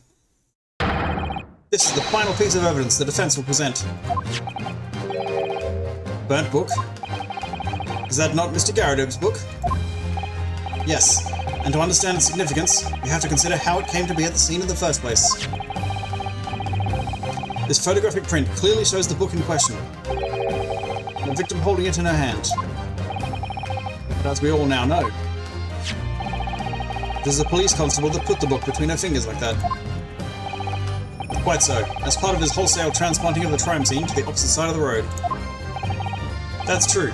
However, as part of his testimony, Constable Beat made an extremely enlightening statement on that point. What made you place that book in the victim's hand? Oh, well, Because that's how I found it. Is this the right character to yawn on? When we first ran over to the scene, the victim was already holding the book. So, when I moved everything, I made sure it was still in her hand. In other words, the victim had already picked the book up of her own volition. And clearly, that must have been before she suffered the knife wound. Well, I should say so. After being attacked with a knife, I don't imagine she'd have been doing much of anything. So the question becomes, why did the victim have that book in her hand? By Jingo! That's also a pretty good Discord book, Jingo. I think I'm beginning to see what may have happened now. Oh, dearie me. We know that the book fell from the top floor of the Gardepp household onto the pavement below, at precisely the moment that the victim was walking past. Yes, at exactly that moment. The young woman was walking along the street in the light fog, when all of a sudden, a book fell right in front of her. The book I threw. Yes, Mrs. Gardepp. And what do you think the woman did? What would you do if you were walking along and suddenly a book landed in front of you on the pavement? What would you do if you were Light Yagami sitting in a classroom and a book suddenly landed on the courtyard on the grass? You'd pick it up. Well, I really can't imagine it, but I suppose she might have reached down and picked the book up. Yes, that is exactly what the woman in fact did. She picked up the book. Oh heavens! And when the woman reached down to pick the fallen book up, what position would her back have been in? That's right, facing the sky, completely and utterly defenseless. In the very next moment, while the woman was still bent over picking up the book,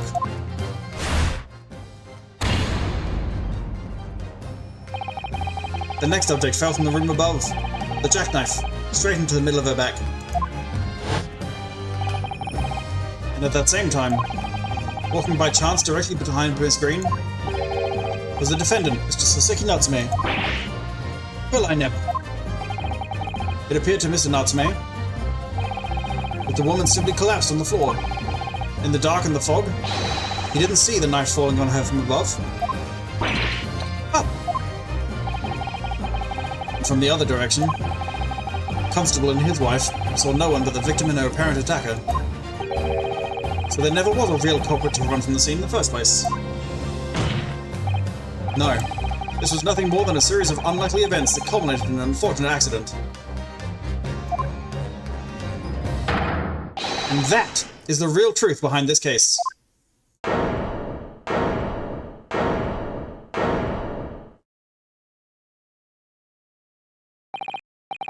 Well, Mr. and Mrs. Gardepp,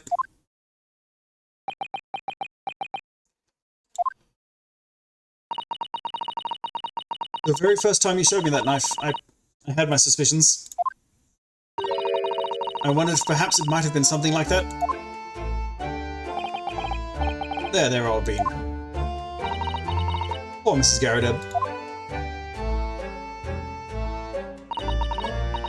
Of course, I never meant for anything of the sort to happen, but it was all my fault, wasn't it?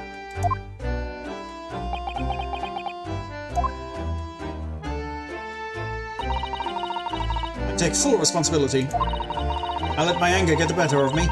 I threw that book. And I threw the knife as well.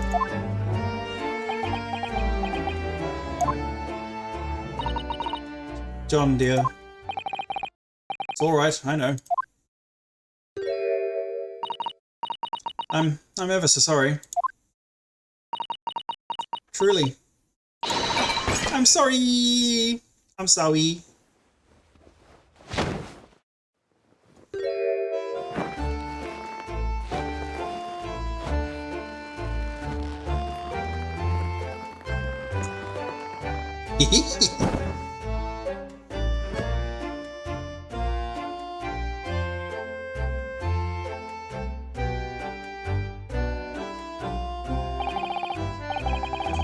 Lord Van Zeeks.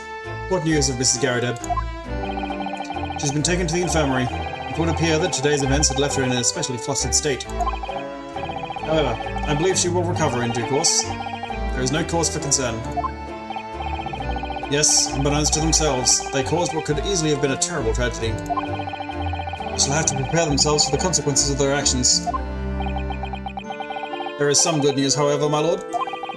I have just had word from the hospital where the victim is being treated. Her condition is improving steadily, and the doctor believes she will regain consciousness soon. It's strange. We've been talking about the victim all this time, but we've never once met her. How wonderful. The woman is out of danger, it seems. Yes, that is good news. So, Mr. Soseki Natsume.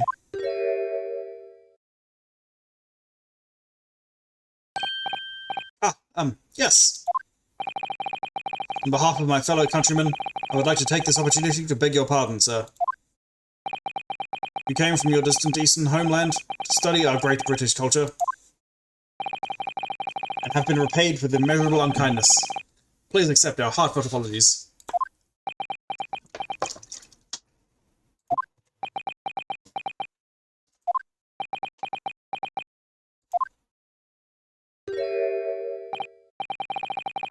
No, it is me who should be begging your pardon.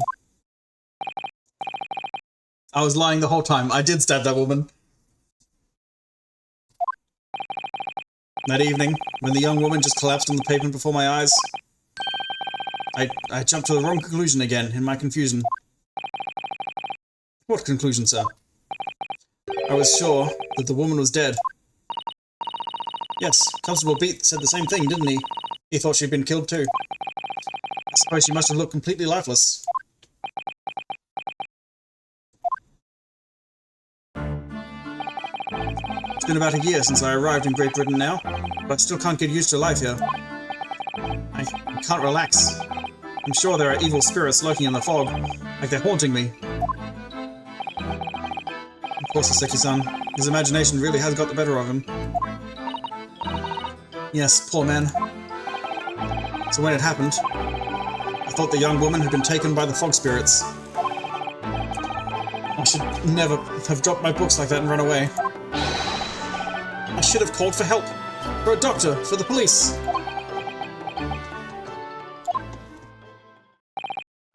Instead, I've managed to create a rift in the relationship of trust between our two empires. And for that, I am truly sorry.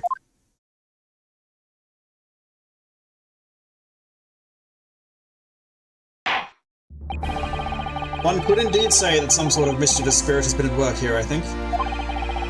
One that created a chain of unfortunate mishaps. We were befooled by this spirit and led to false conclusions. But thanks to Lord Van Zeeks and our young lawyer here from the east, that chain has now been broken and the spirit exorcised. I fully commend you both. Oh. Now then, ladies and gentlemen of the jury. Yes, my lord. In concluding this trial, I must ask one last time for your decisions regarding the defendant's culpability. Why? Are you ready to present your findings to the court? You don't need them! As the foreman of this jury, I can assure you that we've reached a fair and just conclusion. I do declare the truth can be extremely cruel at times. Well, I didn't suspect the woman next to me, that's for sure. Sitting in for the old bean while she's out of action, you know. But I know what her decision would be. Does this mean I'll finally be able to get out of here and start work? Well, it's about time. I'd say I'll have a corker of a story to tell the grandchildren when I get home, won't I? Ladies and gentlemen of the jury, I hereby demand your final decisions. Mr. Foreman, guilty. Unanimously guilty. Not guilty. Not guilty. Not guilty. Not guilty. Not guilty.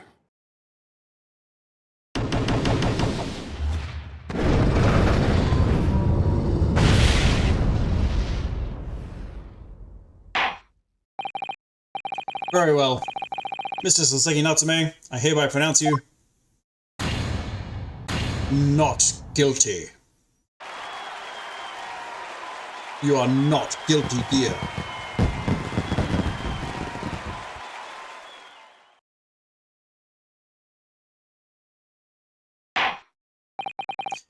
Finally, Mr. Natsume. Oh, yes, Lord Sir. You are now a free man once more. It is my hope that you will continue to further your education in British culture. And may you never again be brought before me. Oh, yes, sir. Of course. On my life, I swear I'll never set foot in a courtroom again. I'm transported to tears. Thank you, counsels. Court is adjourned.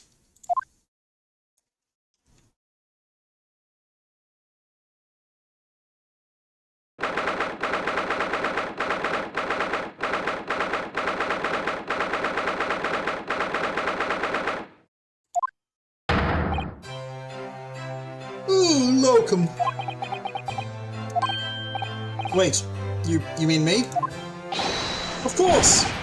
Is there another locum here? Is there even one?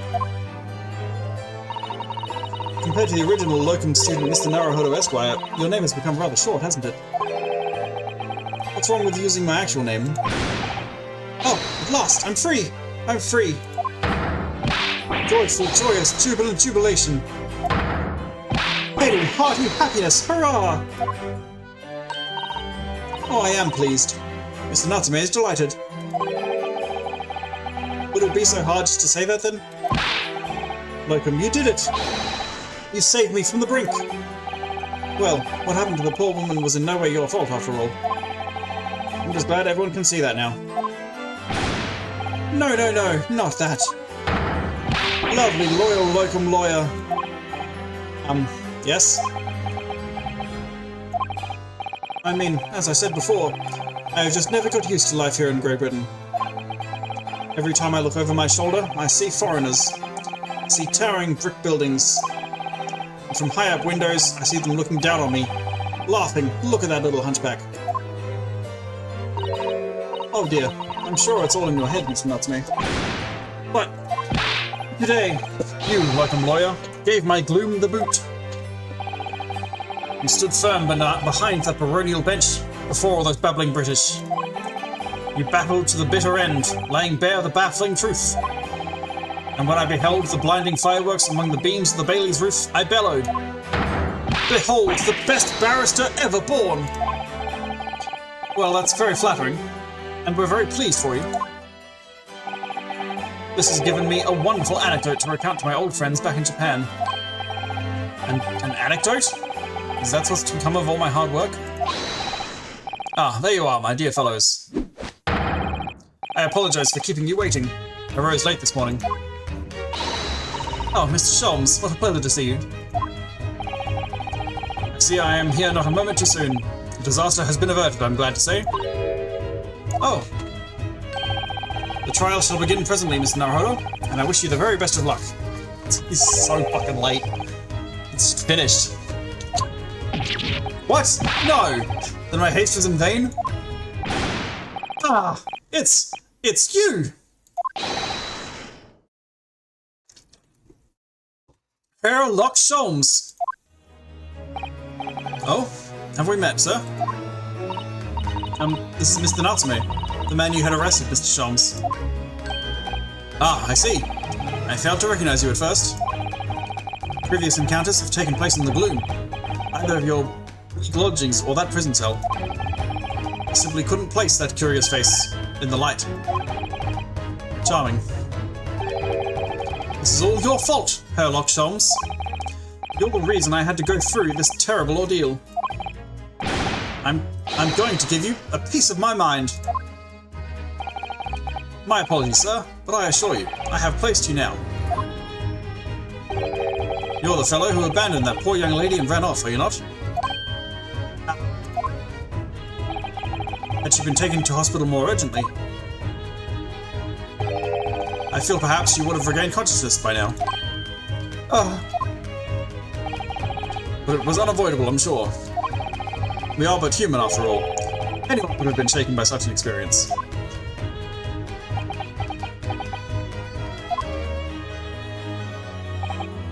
I do feel very badly about how I behaved. Well, never mind. Now then, what was it you wanted to say to me, sir? Nothing.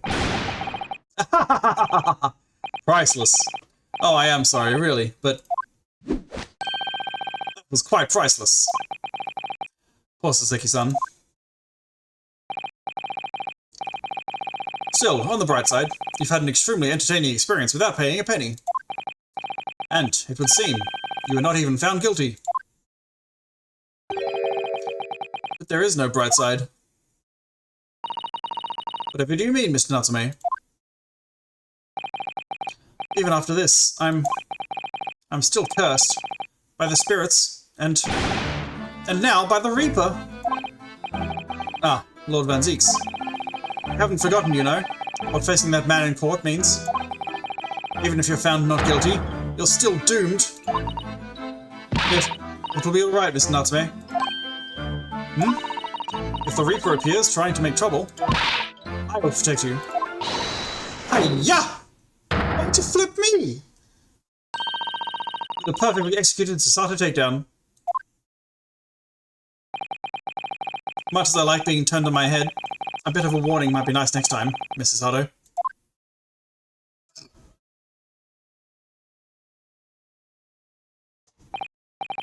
So, Mr. Natsume, what do you intend to do now? You mentioned something about recounting your experiences to your friends back in Japan?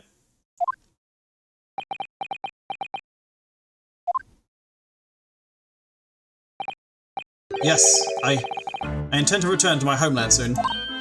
Oh. It has already been a year since I arrived here in Great Britain. I've visited universities, libraries, bookshops. I've been honoured with the tutelage of professors. I've learned so much about the wealth of literature here, and the city it has shaped.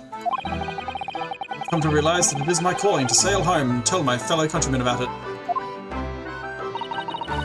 That's very touching, Mr. Natsume.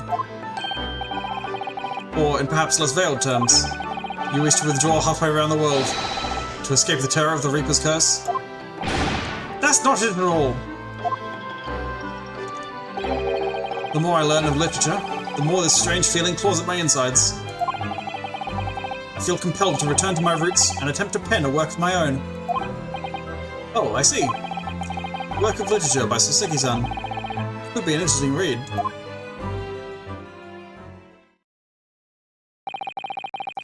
And what about Mr. Sato and yourself, Mr. Naruhodo? Sorry? What about us?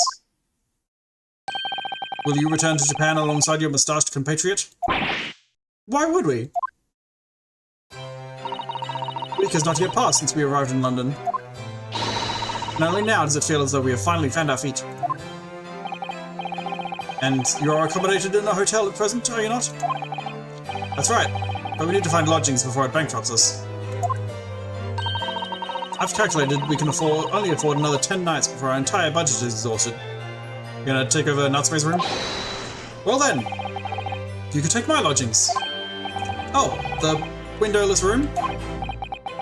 What it lacks in windows, it more than makes up with for a floor with a ceiling and walls.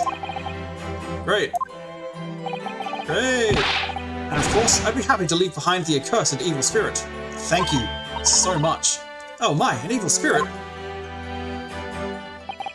Oh yes. It tries to suffocate you while you sleep. It's an infallible wake-up call. Oh, he's talking about the cat. He's talking about the little kitty cat.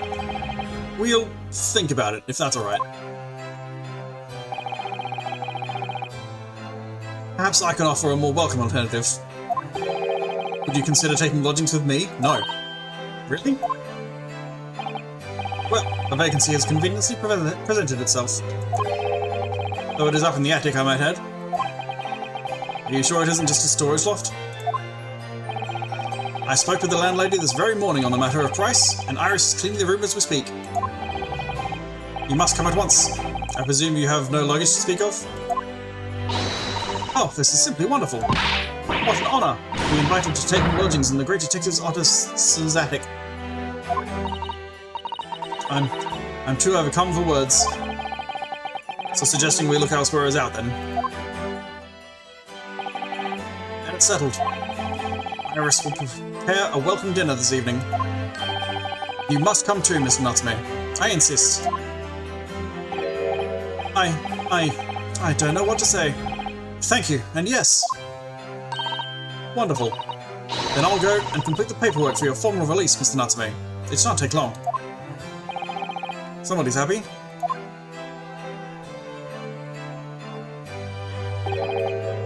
Locum. I knew that you wouldn't let me down. I'm truly delighted to have met you here in London. Likewise, Mr. Natsume. It's been a privilege meeting you two. It's a shame that we're going to have to say goodbye so soon. Well, I've come to realize that I belong in Japan. But Locum, we'll meet again one day. Yes, I'm sure. And hopefully by then, I'll be a successful lawyer. Hopefully by then, I'll be a successful author. I'm doing alright as a lawyer. I've got a 100% success rate. Well, my dear fellow, our courage appears to have arrived. Shall we go, Mr. Naruhodo? Yes, Mr. Sholmes. I have little doubt that Mr. Natsume will be released in time for dinner this evening. And so, with Soseki-san's innocence successfully established, we rode with Mr. Sholmes to what was to become our new home, 221B Baker Street.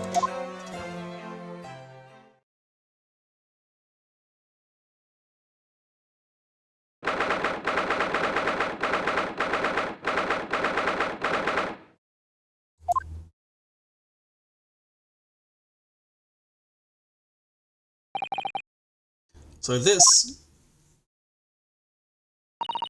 is to be our new office. Yes! Our office? I like the sound of that. Me too. It's simply wonderful, isn't it? I hope you can see this, Kazuma. It's only a small step. But I'd like to think we're getting a little closer to your dream now. So, my dear fellows, do you like the place? Mr. Sholmes. Yes, thank you so much. It's a delightful room, Mr. Sholmes. I simply adore it. Good. I'm pleased to hear it. Iris and I are delighted to welcome you. Hope everyone's hungry. It's nearly time for dinner.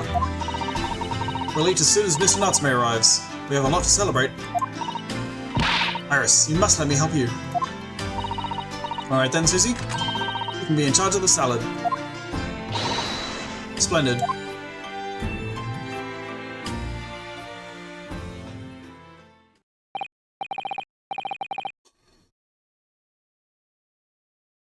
So, Mr. Naruhodo, how does it feel to have your own office in the capital? It's very exciting, actually. I can't help wondering what adventures await us. Those were precisely my sentiments when I first established my office at these premises. Until I discovered the dark truth about the city of London, that is. Sorry? London is a glorious place, full of wonder, opportunity, prosperity, and mirth. Where the brightest of lights casts the darkest of shadows. Shadows? What do you mean? Well, I believe you're well aware of the murkiness that lies behind London's facade already. So, once again, Mr. Naruhodo.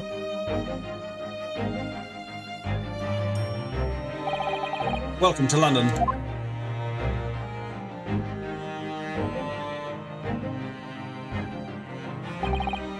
Of course, at the time, I had no idea of the significance of those words Mr. Sholmes so casually spoke. It wasn't long before my turn came to lift the facade and see the true depth of the mirth that lay behind it.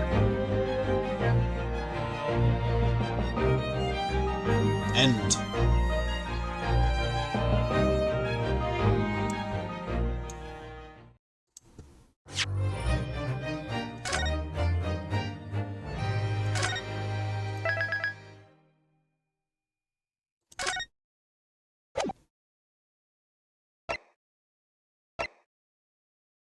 Alright, last adventure. Up next time. We're not doing it now. That's done today. Thank you very much for watching. this has been Greatest Attorney Chronicles, Episode 4. Join us again next time for the adventure of the unspeakable story, The Hound of the Baskervilles. A hound it was, but not such a hound as any mortal has ever seen. Its eyes glowed with a smouldering glare. The whole of its ox-sized body was outlined in white-hot flames. Go watch Hot Fuzz and Pacific Rim together on 2 different TVs at the same time? Can do. I can do that. Bubble would love that. Alright, I'm off. I won't be on tomorrow, but Bubble will. Check out Bubble with Warframe. And then, Friday, it's Warframe. Good night. Fare thee well. Bye-bye. Not Friday. Oh, no, not Friday. Un-Friday. Never mind. The schedule is incorrect.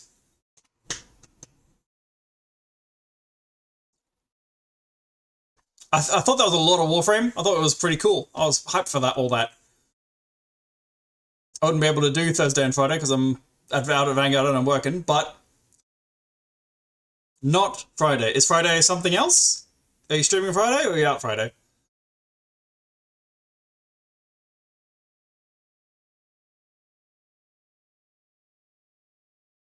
Might be unavailable. No stream Friday. Check out Warframe tomorrow, Thursday. And then Sunday night, the poll stream, which is looking like, at this time, probably gonna be Pacific Drive. Unless the vote swings. Goodbye, good night, fare thee well. See you next time. I will definitely keep going. Possibly before Wednesday. Don't know how much time I've got free. Bye. Good night. Night night. Or good afternoon, good morning, wherever you're at 5 a.m. I'm not sure about the time difference. See ya. Oh, okay, it's 9.5 hours, so yeah. Good afternoon. Bye.